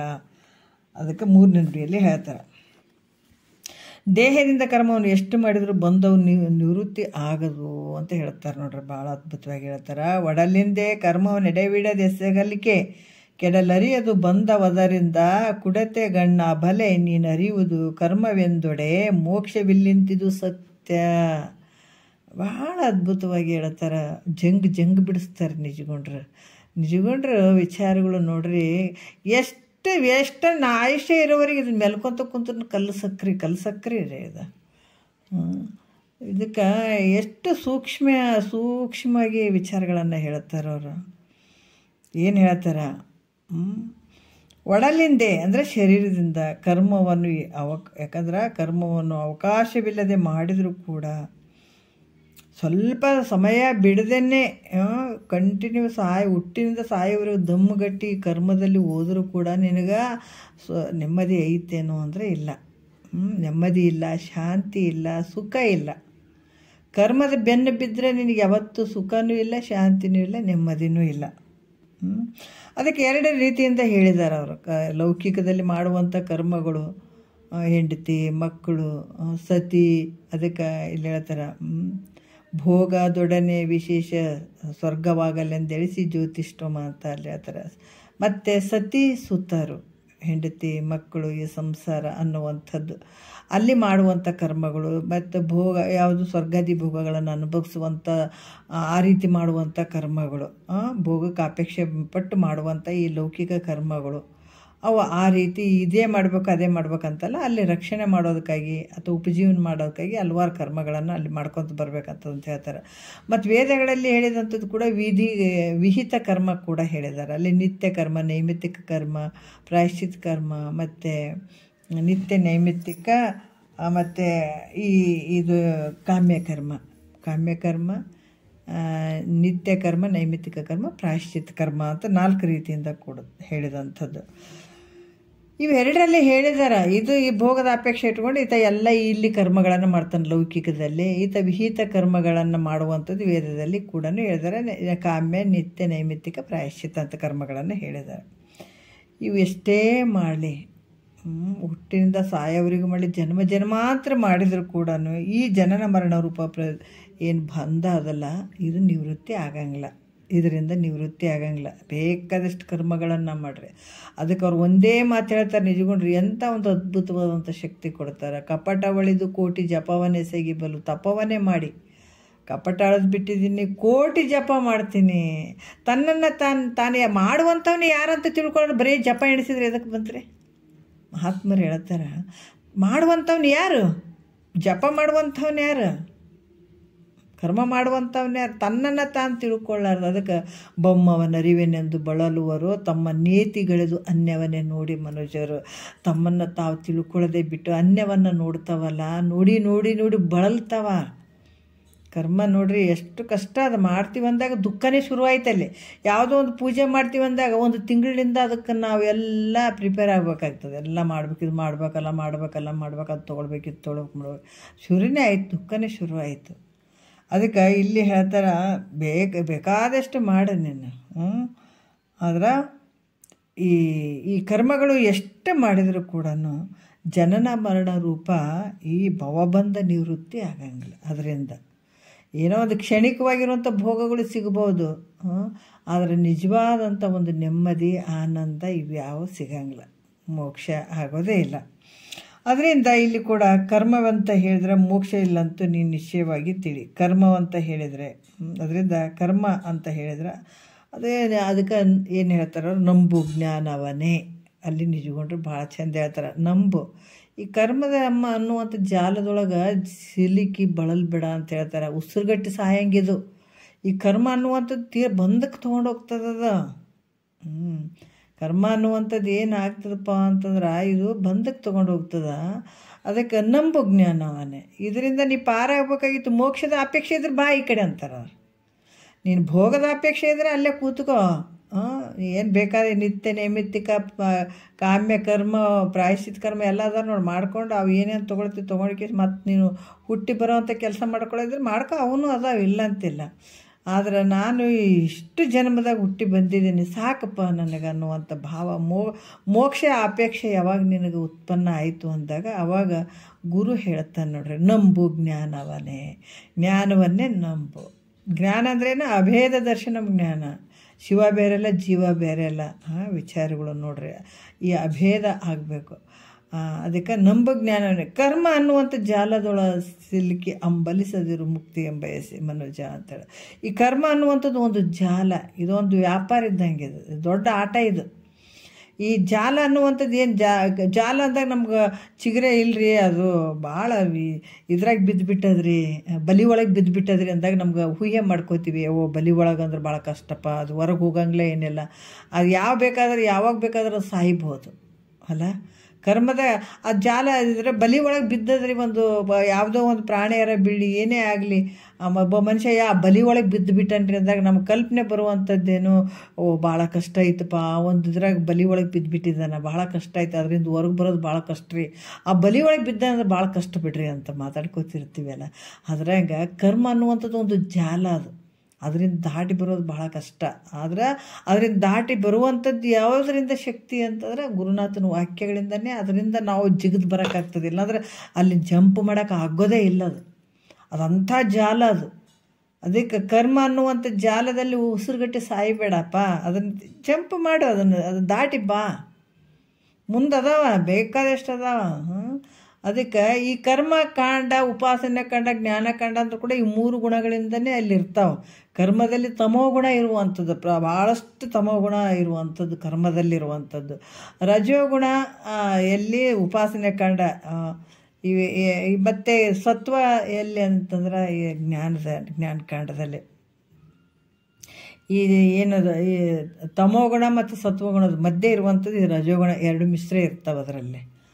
ಹಾಗಾಗಿ ಇಲ್ಲಿ ಕೂಡ ಏನು ಹೇಳ್ತಾರ, ಕರ್ಮ ಅಂತ ಹೇಳಿದರೆ ಮೋಕ್ಷ ಇಲ್ಲ ಅಂತ ನಿಂತಿ. ಕರ್ಮ ಅಂತ ಅಂದಾಗ ಅಲ್ಲಿ ಮೋಕ್ಷ ಇಲ್ಲ ಅಂತ ನೀನು ದೃಢವಾಗಿ ತಿಳ್ಕೊಂಬಿಡು ಮೈತ್ರ. ಅದು ಒಂದು ದೊಡ್ಡ ಜಾಲ ಅದು. ಅದ್ರಾಗ ಏನೈತಿ ಹೇಳ್ರಿ ಕರ್ಮದಾಗ? ಯಾರು ಮಾಡಿ ಇವತ್ತು ಭಾಳ ನೆಮ್ಮದಿ ಐತ್ರಿ ಕರ್ಮದಾಗ ಅಂತ ಹೇಳ್ಯಾರನ್ನ ಯಾರಾದ್ರ? ಎಲ್ಲ ದುಃಖಪಟ್ಟಂಥವ್ರೆ. ಅದಕ್ಕೆ ಅವರು ನಂಬು, ಯಾವುದು ನಂಬು? ಜ್ಞಾನವನ್ನು ನಂಬು. ಕರ್ಮವನ್ನು ನಂಬಿದ್ರೆ ಸತ್ತು ಹೋಗ್ತಿ ಅಂದಾರ ಅವರು. ಕರ್ಮವನ್ನು ನಂಬಿದಾಗ ಸತ್ತು ಹೋಗ್ತಿದೆ, ಅದಕ್ಕೆ ನೀನು ಜ್ಞಾನವನ್ನೇ ನಂಬು ಅನ್ನುವಂಥದ್ದು ಹೇಳತ್ತಾರೆ ಅವರು. ಅದಕ್ಕೆ ಕರ್ಮ ಅಂತ ಹೇಳಿದರೆ ಏನಾಗ್ತದೆ ಅಂದರೆ ಮೋಕ್ಷ ಇಲ್ಲ ಅಂತ ನೀನು ನಿಶ್ಚಯವಾಗಿ ತಿಳಿ ಮೈತ್ರ. ಅದಕ್ಕೆ ಕರ್ಮ ಭಾಳಷ್ಟು ಇಲ್ಲೇ ತಪ್ಪಿಬಿಟ್ಟಿರುವಂಥದ್ದು. ಎಲ್ಲ ತಮೋಗುಣದ ರೂಪದವ್ರು ಭಾಳ ಇರುವಂಥದ್ದು ಜಗತ್ತಿನೊಳಗೆ. 840 ಉಪನಿಷತ್ತುಗಳು ಎದರ ಪರವಾಗಿ ಬರೆದ್ರು ಈ ಒಂದು ಕರ್ಮದ ಪರವಾಗಿಯೇ ಬರೆದಿದ್ದಾರೆ. ಹಂಗಾಗಿ 108 ಉಪನಿಷತ್ತುಗಳು ಜ್ಞಾನದ ಪರವಾಗಿ ಬರೆದಿದ್ದಾರೆ. 232 ಇದು ಬರೆದಿದ್ದಾರೆ, ಯಾರು ಉಪಾಸನೆ ಪರವಾಗಿ ಬರೆದಿದ್ದಾರೆ. ಹಂಗಾಗಿ ಇಲ್ಲಿ ಕೂಡ ಏನು ಹೇಳ್ತಾರ, ಭಾಳಷ್ಟು ವಿಶೇಷವಾಗಿ ಹೇಳ್ತಾರೆ. ಇಲ್ಲಿ ಆ ಕರ್ಮ ಅಂತಂದ್ರೆ ಏನಂದ್ರೆ ಅಲ್ಲಿ ಆನಂದ ಮೋಕ್ಷ ಅನ್ನುವಂಥದ್ದು ಇಲ್ಲ. ಬೇಕು ಬೇಕು ಬೇಕು ಎಷ್ಟು ಕರ್ಮವನ್ನು ಮಾಡಿ ಅಲ್ಲಿ ಅಪೇಕ್ಷೆ, ಭೋಗದ ಅಪೇಕ್ಷೆಯನ್ನು ಇಟ್ಕೊಂಡಾಗ ಇದು ಕಾಮ ಅನ್ನುವಂಥದ್ದು ಬಯಸುವಂಥದ್ದಲ್ಲ. ಅಪೇಕ್ಷೆ ಅನ್ನುವಂಥದ್ದು ಇದು ಯಾವತ್ತೂ ತೀರಂಗಿಲ್ಲ. ಇದು ಯಾವತ್ತೂ ಮುಗಿದೇ ಇರುವಂಥದ್ದು. ಅಂದರೆ ಏನು ತಳ ಇಲ್ಲದ ಪಾತ್ರೆ ಇದ್ದಂಗೆ. ಇದಕ್ಕೆ ಎಷ್ಟು ವರ್ಷನ ಅನುಭವಿಸು, ಅದು ಸಾಕಾಗ್ಯದ ಅನ್ನಿಸ್ತದೆ ಅನ್ನೋದ್ರೆ ಅನ್ಸಂಗಿಲ್ಲ. ಅದಕ್ಕೆ ಅಲ್ಲಿ ಮುಕ್ತಿ ಅನ್ನುವಂಥದ್ದು ಇಲ್ಲ. ಕರ್ಮ ಅಂದಾಗ ಮೋಕ್ಷ ಅಂತ ಅನ್ನಂಗಿಲ್ಲ ಅಲ್ಲಿ. ಅದಕ್ಕೆ ಅದು ಕರ್ಮದಿಂದ ನಿವೃತ್ತಿ ಆಗೋದು. ಅಂದ್ರೆ ನಿಶ್ಚಯವಾಗಿ ಅಜ್ಞಾನದಿಂದ ಬಂದಿರುವಂಥದ್ದು. ಯಾವುದರಿಂದ ಬಂತು? ಅಜ್ಞಾನದಿಂದನೇ ಈ ಬಂದದ್ದು. ಸುಜ್ಞಾನದಿಂದ ಬಂದದೇನು? ಸುಜ್ಞಾನದಿಂದ ಇದು ಕಳ್ಕೊಬೇಕಾದ. ಅಜ್ಞಾನದಿಂದ ಬಂದದ್ದು ಸುಜ್ಞಾನದಿಂದ ನಿವೃತ್ತಿ ಮಾಡ್ಕೊಳ್ಬೇಕಾಗ್ಯದ ಇದನ್ನು. ಅದಕ್ಕೆ ಈ ಅಜ್ಞಾನದಿಂದನೇ ಬಂದಾಗ್ಯದ ಭ್ರಾಂತಿ. ಇರದೇ ಇರುವಂಥದ್ದು ನಂದು ಅನ್ಕೊಂಡು ಕುಂತಿದ್ದಾನ ಈತ. ಅವಿದ್ಯೆಯಲ್ಲಿ ಪ್ರತಿಬಿಂಬಿಸಿ ಈತ ಏನಾದ ಬಂಧಕ್ಕೆ ಗುರಿಯಾಗಿದ್ದಾನಲ್ಲ, ಇದೇನಾಗಿದೆ? ಅಜ್ಞಾನದಿಂದ ಬಂದಿರುವಂಥದ್ದು. ನಿನಗೆ ಭ್ರಾಂತಿಯಿಂದ ಅಜ್ಞಾನದಿಂದನೇ ನೀನು ಇದು ಬರುತ್ತೆ. ಅದು ಎದರಿಂದ ನಿವೃತ್ತಿ ಆಗ್ತದಪ್ಪ? ಇದು ಅಜ್ಞಾನ. ಅಜ್ಞಾನ ಅಂದರೆ ತನ್ನನ್ನು ತಾನು ಮರೆಯುವಂಥದ್ದು. ಮತ್ತು ಅಜ್ಞಾನ ಅಂದರೆ ದೊಡ್ಡದೇನಲ್ಲ, ನಿನ್ನ ಸ್ವರೂಪವನ್ನು ನೀವು ಮರ್ತಕೊಂತ ಕುಂಟಿದ್ದಲ್ಲ, ಅದಕ್ಕೆ ನಿನಗೆ ಏನು ಅಜ್ಞಾನಿ ಇದೆಯೋ ಅಂತೀವಲ್ಲ, ಇಷ್ಟ ಅರ್ಥ ಆಗಂಗಿಲ್ಲ ಅಂತೀವಲ್ಲ. ಹಂಗಾಗಿ ಇಲ್ಲಿ ಕೂಡ ಅಜ್ಞಾನಿ ಅಂತ ಯಾರಿಗಂದ? ನಮ್ಮನ್ನು ನಾವು ಮರ್ತು ಬಿಟ್ಟಿದ್ದೀವಿ. ನಮ್ಮ ಸ್ವರೂಪವನ್ನು ನಾವು ಮರ್ತಿದ್ದೀವಿ. ನಮ್ಮ ಊರನ್ನು ನಾವು ಮರ್ತಿದ್ದೀವಿ ಅಲ್ಲ, ನಮ್ಮ ಸ್ವಂತ ಮನೆಯನ್ನು ಮರ್ತಿದ್ದೀವಿ. ಬೇರೆ ಕಡೆ ನೆಮ್ಮದಿ ಅರಸ್ತಾ ಇದ್ದೀವಿ. ಹೇಳ್ತೀವಿ ನಾವು ಊರಿಗೆಲ್ಲ ಹೋದಾಗ, ಇಲ್ರಿ ನಮ್ಮ ಊರಿಗೆ ನಾವು ಆದ್ರೆ ಭಾಳ ಸಮಾಧಾನ ಆಗ್ತದೆ ನೋಡ್ರಿ, ನಾವು ಅಲ್ಲೆಲ್ಲೆಲ್ಲೇ ತಿರುಗಾಡಿ ಸಾಕಾಗ್ಯದ್ರಿ ಅಂತೀವಿ. ಮತ್ತು ಇದಕ್ಕೆ ಯಾಕೆ ಸಾಕಾಗಲ್ದು ನಿನಗೆ? ಎಷ್ಟೋ ಜನ್ಮಗಳನ್ನು ನಿನ್ನ ಊರು ಬಿಟ್ಟು ಬಂದಾವೆ ನೀನು ಈ ಊರಿಗೆ ಬಂದಿದೆಪ್ಪ. ಅದಕ್ಕೆ ನಾ ಬರಬಾರದಿತ್ತ ಈ ಊರಿಗೆ ಅಂತ ಹೇಳ್ತಾರೆ ನೋಡ್ರಿ. ಯಾರು ಕಡ್ಕೊಂಡು ಮಡಿಯೊಳಪ್ಪರು ಹೇಳ್ತಾರೆ, ಬಂದು ಬಿದ್ದೇನು ಅನ್ನುವಂಥದ್ದು ಒಂದು ನುಡಿ ಚೆನ್ನಾಗಿದೆ ಇದು ಹಾಡು. ಅದಕ್ಕೆ ನಾ ಬರಬಾರದಿತ್ತು ಇವರಿಗೆ. ನಮ್ಮ ಊರು ಬಿಟ್ಟು ಬಂದಿದ್ದೀವಿ, ಭಾಳ ಭಾಳ ದೂರ ಬಂದು ಬಿಟ್ಟಿದ್ದೀವಿ ನಾವೀಗ. ಆದ್ರೆ ಮತ್ತು ಒಂದು ಊರಿಗೆ ಹೋದಾಗ ನಮ್ಗೆ ನಮ್ಮ ಊರಿಗೆ ಹೋಗಲ್ತನ ನಮ್ಗೆ ನೆಮ್ಮದಿ ಇಲ್ಲರಿ ಅಂತ ಹೇಳ್ತೀವಿ. ಯಾಕೆ ಹೇಳ್ತೀವಿ? ನಮ್ಮೂರು ನಮ್ಗೆ ಚಂದ್ರಿ ಅಂತೀವಿ ಅಲ್ಲ. ಮತ್ತು ಈಗ ಎಷ್ಟೋ ಊರು ನೀನು ಸ್ವಂತ ಊರ ಬಿಟ್ಟು ಬಂದಿದೆ ಅಂತಂದಾಗ ಮತ್ತೆ ಇನ್ನು ಊರು ಸೇರ್ಬೇಕನ್ನೋದು ನಿನಗೆ ಯಾಕೆ ತಿಳಿಯವಲ್ದು, ನಿನಗೆ ಯಾಕೆ ಬುದ್ಧಿ ಇಲ್ಲ ಅಂತ ಮಹಾತ್ಮರು ಹೇಳ್ತಾರೆ. ಇಲ್ಲಿ ಬಂದಿದೆ, ಆದ್ರೆ ಇಲ್ಲಿ ನಿನ್ನ ನೆಮ್ಮದಿ ಇದೇನು? ಇಲ್ಲ. ಎಷ್ಟೇ ಜನ್ಮಗಳು ತಿರುಗಾಡಿದರೂ ಕೂಡ ನಿನ್ನ ಊರು ನೀ ತಲುಪಿದಾಗ ಹೆಂಗೆ ನೆಮ್ಮದಿ ಆಗ್ತದೋ ಅದೇ ರೀತಿ ಕೂಡ ನಿನ್ನ ಸ್ವರೂಪವನ್ನು ನೀ ತಿಳ್ಕೊಂಡಾಗ ಮಾತ್ರ ನಿನಗೆ ನೆಮ್ಮದಿ, ಸುಖ, ಶಾಂತಿ ಆಗುವಂಥದ್ದು. ಅಲ್ಲಿವರೆಗೂ ಇದಾಗ್ಲಿಕ್ಕೆ ಸಾಧ್ಯನೇ ಇಲ್ಲ. ಅದಕ್ಕೆ ಹೇಳ್ತಾರೆ, ನಾವು ಲೌಕಿಕದಾಗ ಭಾಳಷ್ಟು ತಿಳ್ಕೊಳ್ಬೋದು. ಎಲ್ಲೋ ಹುಟ್ಟಿ ಎಲ್ಲೋ ಬೆಳೆದು ಎಲ್ಲೋ ಸಾಯುವಂಥ ಈ ದೇಹ, ಅದೇ ಎಲ್ಲಿ ಹುಟ್ಟಿದಾನೆ ಎಲ್ಲಿ ಸತ್ತಿದ್ದಾನೆ, ಎಲ್ಲಿ ಹುಟ್ಟಿದಾನೆ ಅದೇ ಊರಿಗೆ ಹೋಗಿ ಮಣ್ಣು ಮಾಡ್ತಾರೆ ಅಂದಾಗ ಮತ್ತು ನಾವು ತಿಳ್ಕೊಬೇಕು ನಾವು ಎಲ್ಲಿಂದ ಬಂದೀವಿ ಅಲ್ಲಿಗೆ ಸೇರುವಂಥದ್ದೇ ಭಾಳ ಶ್ರೇಷ್ಠ ಅನ್ನುವಂಥದ್ದು. ಅವೆಲ್ಲ ನಮ್ಗೆ ಪಾಠಗಳು ನಮ್ಮ ಮೂಲ ಸ್ವರೂಪವನ್ನು ತಿಳಿಸುವಂಥವೆಲ್ಲ ಪ್ರತಿಯೊಂದದ ಜಗತ್ತಿನೊಳಗೆ ನಾವು ತಿಳ್ಕೊಬೇಕು. ಅದಕ್ಕೆ ಪ್ರಾಕ್ಟಿಕಲ್ ಅದು. ಎಲ್ಲಿಂದ ಹುಟ್ಟ್ಯದ ಅಲ್ಲೇ ಸೇರಕ್ಕೆ ಒಂದು ನದಿ ಬಡ್ದಾಡ್ತಂದ್ರೆ ನೀನು ಅದಕ್ಕಿಂತ ಕನಿಷ್ಠ ಇದೆಯಲ್ಲಪ್ಪ. ಸಮುದ್ರದಿಂದ ಹುಟ್ಟಿದಂಥ ನದಿ ಸಮುದ್ರ ಸೇರಕ್ಕೆ ಬಡ್ದಾಡ್ತದಲ್ಲ ಹೋಗಿ, ಅದಕ್ಕಿಂತ ಕನಿಷ್ಠ ಅದೆಲ್ಲೋ ನೀನು. ಏನೇನಾಗ್ಯಾವ ಅವೇ ಆಗಕ್ಕೆ ಬಯಸ್ತಾವವು. ನಾವು ನೋಡ್ಬೇಕು ಜಗತ್ತಿನೊಳಗೆ ಪ್ರಾಕ್ಟಿಕಲಿ. ಈ ಜಗತ್ತಿನೊಳಗೆ ನಾವು ಭಾಳಷ್ಟು ಅದನ್ನು ತಿಳ್ಕೊಳ್ಳಿ ಅಂತ ಸೂಕ್ಷ್ಮತೆಯಾಗಿ ಭಗವಂತ ಕರುಣೆಯಿಂದ ಇಟ್ಟಿದ್ದಾನೆ. ನಾವು ತಿಳ್ಕೊಬೇಕಷ್ಟೇ. ಭಾಳ ಪ್ರೀತಿಯಿಂದ ಇಟ್ಟಿದ್ದಾನತ. ಈಗ ನಮ್ಮ ಶರೀರ ಕೂಡ ಹೆಂಗದ? ಬ್ರಹ್ಮನ ಸ್ವರೂಪನೇ ಇದು ಶರೀರ ಕೂಡ. ಶಿವ ಹೆಂಗೆ, ಈಶ್ವರ ಹೆಂಗದನ? 5 ಪಂಚಮುಖಗಳಿಂದ ಹುಟ್ಟಿದಂಥದ್ದು. ಈಗ ನೋಡಿ, ಕೈ ಕಾಲುಗಳೆಲ್ಲ 5 ಇದಾವ ನೋಡ್ರಿ, ಪಂಚಮುಖ, ಪಂಚಭೂತಗಳು. ನಾವು ವಿಚಾರ ಮಾಡಿದ್ರೆ ಎಲ್ಲನೂ ಅದನ್ನು ನಾವು ಸೂಕ್ಷ್ಮವಾಗಿ ವಿಚಾರ ಮಾಡಿದ್ರೆ ಎಲ್ಲ ಬ್ರಹ್ಮಮಯವಾಗಿರುವಂಥದ್ದು. ಅದನ್ನು ತಿಳಿಲಾರ್ದು ನಾವು ಏನೇನೋ ತಿಳ್ಕೊಳಕ್ಕೆ ಹೋಗ್ತೀವಲ್ಲ, ಅದು ಅಲ್ಲ. ಅದಕ್ಕೆ ಅಜ್ಞಾನ ನಮ್ಮನ್ನು ನಾವು ಮರ್ತಿದ್ದೀವಿ. ಈ ಅಜ್ಞಾನ ಮರೆಯುವಂಥದಕ್ಕಾಗಿ ನಮಗೆ ದುಃಖ ಆಗಿರುವಂಥದ್ದು. ಇಷ್ಟೆಲ್ಲ ದುಃಖ ಯಾಕಾಗಿದೆ ಅಂತಂದ್ರೆ ನಮ್ಮ ಸ್ವಸ್ವರೂಪ ನಮಗೆ ತಿಳಿದಿಲ್ಲ. ಅದಕ್ಕೆ ನಾನು ಸಾಯ್ತೀನಿ, ನಾವು ಹುಟ್ಟುತ್ತೀನಿ ಅನ್ನುವಂಥದ್ದು ಅದಲ್ಲಿ ದುಃಖ ಬಂದಿರುವಂಥದ್ದು ತನ್ನನ್ನು ತಾನು ಮರ್ತುಕೊಂಡದಕ್ಕಾಗಿ. ಅದಕ್ಕೆ ಇದು ಹೋಗಬೇಕಾಗಿತ್ತು ಅಂತಂದ್ರೆ ಕರ್ಮದಿಂದ ಆಗ್ತದೆ ಅನ್ನಿದು. ಈಗ ಏನಾಗ್ತದೆ? ಈಗ ಹಾವಿನ ಹಗ್ಗದಲ್ಲಿ ಹಾವಿನ ಭ್ರಾಂತಿ ಆಗ್ಯದ. ಹಾವಾಗ್ಯದಂತ ದುಃಖ ಪಡ್ತಾ ಇದ್ದಾನ ಅಲ್ಲ. ಅದಕ್ಕೆ ನಾವು ದೂರ ಅಲ್ಲಿ ನಿಂತು ಅಲ್ಲಿ ಇಲ್ಲರಿ ಹಾವಾದ್ರಿ ಅಲ್ಲಿ ಅಂತೇಳ್ಬಿಟ್ಟು ಅದು ಹೋಗ್ಬೇಕು ಹಾವಿಂದು ಅಂತೇಳ್ಬಿಟ್ಟು ನಾವು ಎಲ್ಲರೂ ದೂರ ನಿಂತು ತಿಳ್ಕೊಳ್ಳಾರ್ದ ನಾವು ಗುಳಿಗೆ ತೊಗೊಂಡಿವಿ, ಔಷಧ ತೊಗೊಂಡಿವಿ, ಮತ್ತು ನಾ ಯೋಗಗಳನ್ನು ಮಾಡಿದೆ, ಮತ್ತು ನಾ ಏನಾದ್ರು ಜಪ ತಪ ಮಾಡೋಕ್ಕೆ ಕುಂತೆ, ಅಲ್ಲಿ ಜಪ ಎಣ್ಸೋಕ್ಕೆ ಶುರು ಮಾಡಿದೆ.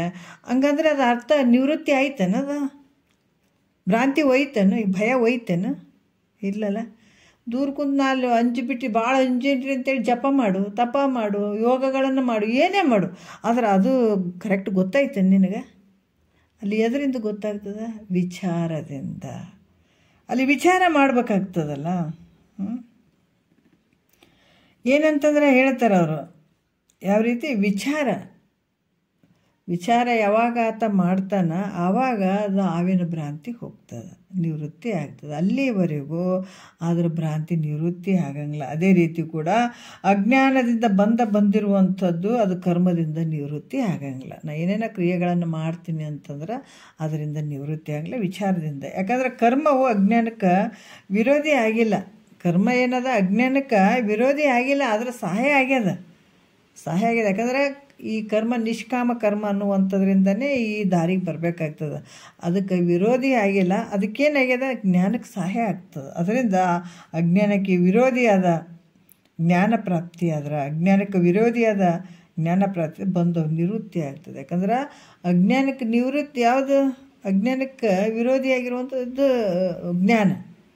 ಅದಕ್ಕೆ ಜ್ಞಾನದ ಬಲದಿಂದ ಅಜ್ಞಾನದ ಕೇಡು. ನೋಡಿ, ಅಜ್ಞಾನ ಅನ್ನುವಂಥದ್ದು ಒಂದು ಕತ್ತಲೆ ಇದ್ದಂಗೆ, ಜ್ಞಾನ ಅನ್ನುವಂಥದ್ದು ಒಂದು ಬೆಳಕಿದ್ದಂಗೆ. ಇದಕ್ಕೆ ಅತೀತವಾಗಿರುವಂಥದ್ದು ನೋಡ್ರಿ.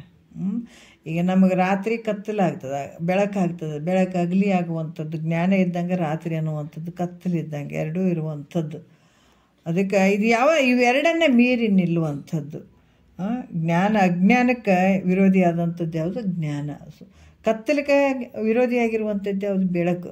ಬೆಳಕು ಬಂದ ತಕ್ಷಣವೇ ಅಜ್ಞಾನ ಕತ್ತಲೆ ಹೆಂಗೆ ನಿವೃತ್ತಿ ಆಗ್ತದೆ ಅದ್ರಂಗೆ ನಿನ್ನಲ್ಲಿ ಯಾವಾಗ ಜ್ಞಾನ ಉತ್ಪನ್ನ ಆಯಿತು ಆವಾಗ ಅಜ್ಞಾನ ಅನ್ನುವಂಥದ್ದು ಟಕ್ಕಂತ ಹೋಗ್ಬಿಡ್ತು. ಒಂದು ಸಲ ಹೋಯ್ತಾರೆ ಗೆದ್ದು ಬಿಟ್ರು ನೋಡ್ರಿ ಗುರುನಾಥನ. ಇದಕ್ಕೆ ಯಾಕೆ ಪ್ರಯತ್ನ ಪಡ್ಬೇಕಂತಂದ್ರೆ ಇದು ಅಜ್ಞಾನ ನಿವೃತ್ತಿ ಆಯಿತು ಅಂದಾಗ ಜ್ಞಾನ ಅನ್ನುವಂಥ ಸೂರ್ಯ ಹುಟ್ಟಿದ ಅಂತಂದಾಗ ನೀ ಗೆದ್ದಿ ಅನ್ನುವಂಥ ವಿಚಾರ. ಅದಕ್ಕೆ ಜ್ಞಾನ ಪ್ರಾಪ್ತಿ ಆಯ್ತಂದ್ರೆ ನಿನಗೆ ಬಂಧ ಏನು ಈ ಭವಬಂಧ ಏನೈತೆ ಹುಟ್ಟು ಸಾವು ಅನ್ನುವಂಥದ್ದು ಇದು ನಿವೃತ್ತಿ ಆಗ್ತದೆ.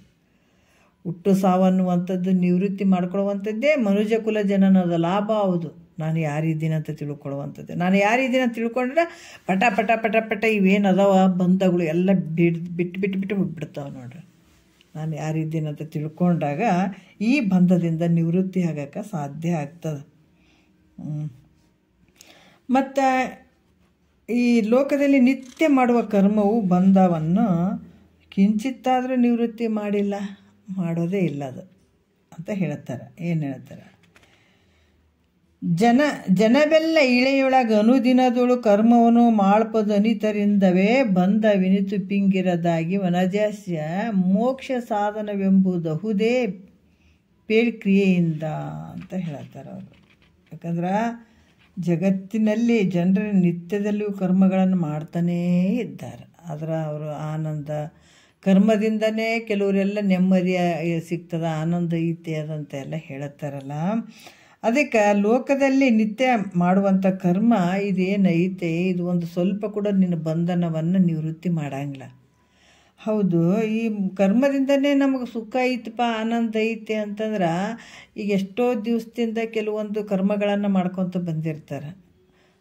ಏನೇ ಆಗಲಿ, ಯಾವುದೇ ಲೌಕಿಕದಲ್ಲಾರಾಗಲಿ ಯಾವುದು ವಿಹಿತ ಕರ್ಮಗಳನ್ನೇ ಆಗಲಿ ಏನೇ ಮಾಡುವಂಥದ್ದು ಮಾಡಿದರೂ ಕೂಡ ಕೆಲವು ಸಲ ನೋಡ್ರಿ, ಈಗ ನಾವು ಏನೋ ಒಂದು ಕರ್ಮದಲ್ಲಿ ಮಾಡ್ತಿರ್ತೀವಿ. ಇಲ್ಲರಿ ಮೊದಲಿಂದ ಮಾಡೀನಿ, ಭಾಳ ಮಾಡೀನಿ ನಾನು ಕರ್ಮಗಳನ್ನು, ಪೂಜೆ ಪುರಸ್ಕಾರಗಳನ್ನು ಮಾಡೀನಿ, ನಾನಾ ರೀತಿಯಿಂದ ಎಲ್ಲ ಮಾಡಿದ್ದೀನಿ. ಈಗ ಯಾಕೋ ಸಾಥ್ ಕೊಡೋವಲ್ದು, ಶರೀರ ನನಗೆ ಯಾಕೋ ಇದಾಗ್ತಾ ಇಲ್ಲ, ಮಾಡೋಕ್ಕಾಗಲ್ಲ ಅನ್ನುವಂಥದ್ದು. ಅದರ ನೆಮ್ಮದಿ ಅಲ್ಲಿಯ ಮಟ್ಟ ಮಾಡಿದೆ ಅಂತಂದ್ರೆ ಯಾವುದರ ನೆಮ್ಮದಿ ಸಿಕ್ಕಿತೇನು ಅಂತಂದರೆ ಇಲ್ಲ ಕರ್ಮದಿಂದ. ಅದು ಜಗತ್ತಿನಲ್ಲಿ ಜನರು ನಿತ್ಯದಲ್ಲಿಯೂ ಕರ್ಮಗಳನ್ನು ಮಾಡ್ತಾನೆ ಅದಾರ. ಈಗ ಎಲ್ಲರೂ ಮಾಡ್ತಾರೆ ಕರ್ಮಗಳನ್ನು, ಎಲ್ಲರೂ ಒಂದೊಂದು ವಿಧದಲ್ಲಿ ಮಾಡ್ತಾರಂದ್ರೂ ಕೂಡ ಆದರೂ ಕರ್ಮದಿಂದ ಒಬ್ಬರ ಬಂಧನವು ಸ್ವಲ್ಪ ಅದರ ನಿವೃತ್ತಿ ಆಗ್ಯದೇನು ಅಂದರೆ ಸ್ವಲ್ಪ ಕೂಡ ನಿವೃತ್ತಿ ಆಗಿಲ್ಲ. ಅದರಿಂದ ಬಂಧನೇ ಜಾಸ್ತಿ ಆಗ್ತದೆ. ಕರ್ಮದಿಂದ ಏನಾಗ್ತದೆ, ಬಂಧನನೇ ಜಾಸ್ತಿ ಆಗ್ತದೆ ವಿನಃ ನಿನ್ನ ದುಃಖ ನಿವೃತ್ತಿ ಆಗಂಗಿಲ್ಲ, ಅಜ್ಞಾನ ನಿವೃತ್ತಿ ಆಗಂಗಿಲ್ಲ, ನಿನ್ನ ಬಂಧ ನಿವೃತ್ತಿ ಆಗಂಗಿಲ್ಲ. ಅದರಿಂದ ಕರ್ಮವು ಮೋಕ್ಷಕ್ಕೆ ಸಾಧನವಾಗುವುದೇ ಹೇಳು. ಅಂದ್ರೆ ಕರ್ಮವು ಮುಕ್ತಿಗೆ ಸಾಧನವಾಗದೆ ಭೋಗಕ್ಕೆ ಸಾಧನ ಆಗ್ತದೆ ಅಂತ ತಿಳ್ಕೊ.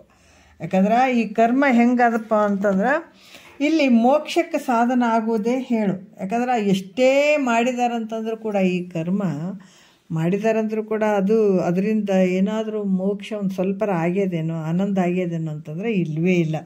ಅದಕ್ಕೆ ಅದರ ಜನವೆಲ್ಲ ಇಳೆಯೊಳಗೆ ಅನುದಿನ ಕರ್ಮವನ್ನು ಮಾಡ್ಬೋತ ಅನಿತರಿಂದ ಅಂತ ಹೇಳ್ತಾರೆ. ಎಲ್ಲ ಜಗತ್ತಿನೊಳಗೆ ದಿನ ಮಾಡ್ತಾರೆ, ಕರ್ಮಗಳನ್ನು ಮಾಡ್ತಾರಂದ್ರೂ ಕೂಡ ಅದರಿಂದ ಏನಾದರೂ ಈ ಬಂಧ ಸ್ವಲ್ಪ ನಿವೃತ್ತಿ ಆಗ್ಯದಂದ್ರೆ ಯಾಕೆ ದಾರಿನೇ ಬೇರೆ ಆಗಿಬಿಟ್ಟಾವಲ್ಲ, ಹಾಗಾಗಿಬಿಟ್ಟು ಅಲ್ಲಿ ಒಂದು ಏನು ಬಂಧ ನಿವೃತ್ತಿ ಆಗಂಗಿಲ್ಲ, ನಿವೃತ್ತಿ ಆಗಂಗಿಲ್ಲ. ಅದರಿಂದ ಕರ್ಮವು ಮೋಕ್ಷಕ್ಕೆ ಸಾಧನವಾಗುವುದೇ ಹೇಳು. ಅಂದರೆ ಅದರಿಂದ ಈ ಕರ್ಮಗಳನ್ನು ಮಾಡಿದ್ರೆ ಮೋಕ್ಷಕ್ಕೆ ಏನಾದರೂ ಸಾಧನ ಆಗ್ತದೇನೋ ಅಂದರೆ ಇಲ್ಲ. ಈ ಕರ್ಮವು ಮುಕ್ತಿಗೆ ಸಾಧನವಾಗದೆ ಭೋಗಕ್ಕೆ ಸಾಧನ ಆಗ್ತದೆ. ಈ ಕರ್ಮ ಹೆಂಗಾಗ್ತದೆ ಅಂತಂದ್ರೆ ಮುಕ್ತಿಗೆ ಸಾಧನ ಆಗದೆ ಎದಕ್ಕಾಗ್ತದದು ಭೋಗಕ್ಕೆ. ನೀನು ಅಪೇಕ್ಷೆ ಪಡ್ತಿದ್ದಿ ಬೇಕು ಅನ್ನುವಂಥದ್ದು ಕಾಮ್ಯ ಭಾವನೆಯಿಂದ ಮಾಡ್ತಿದ್ದಿ, ಅದೇನಾಗ್ತದೆ ನಿನಗೆ ಭೋಗಕ್ಕೆ ಗುರಿ ಆಗ್ತದೆ ವಿನಃ ಈ ಜ್ಞಾನಕ್ಕೆ ಸಾಧನೆ ಆಗಂಗಿಲ್ಲ ಅದು ಕರ್ಮ. ಹಾಗಾಗಿ ಇಲ್ಲಿ ಕೂಡ ಭಾಳಷ್ಟು ವಿಚಾರಗಳನ್ನು ಹೇಳ್ತಾರೆ. 5ನೇ ನುಡಿ ನೋಡೋಣ. ಜ್ಞಾನ ಮತ್ತು ಕರ್ಮ ಇವೆರಡರ ಸಮುಚ್ಚಯದಿಂದಲೂ ಮುಕ್ತಿ ಆಗೋದಿಲ್ಲ ಅಂತ ಕೂಡ ಹೇಳ್ತಾರೆ. ಯಾಕಂದರೆ ಜ್ಞಾನದ್ದೇ ಬೇರೆ, ಜ್ಞಾನಕ್ಕೆ ಅಧಿಕಾರಿಗಳನ್ನೇ ಬೇರೆ, ಮತ್ತು ಕರ್ಮಕ್ಕೆ ಅಧಿಕಾರಿಗಳನ್ನೇ ಬೇರೆ. ಇವೆರಡು ಸಮುಚ್ಚಯದ ಎಂದೆಂದೂ ಕೂಡಂಗಿಲ್ಲ.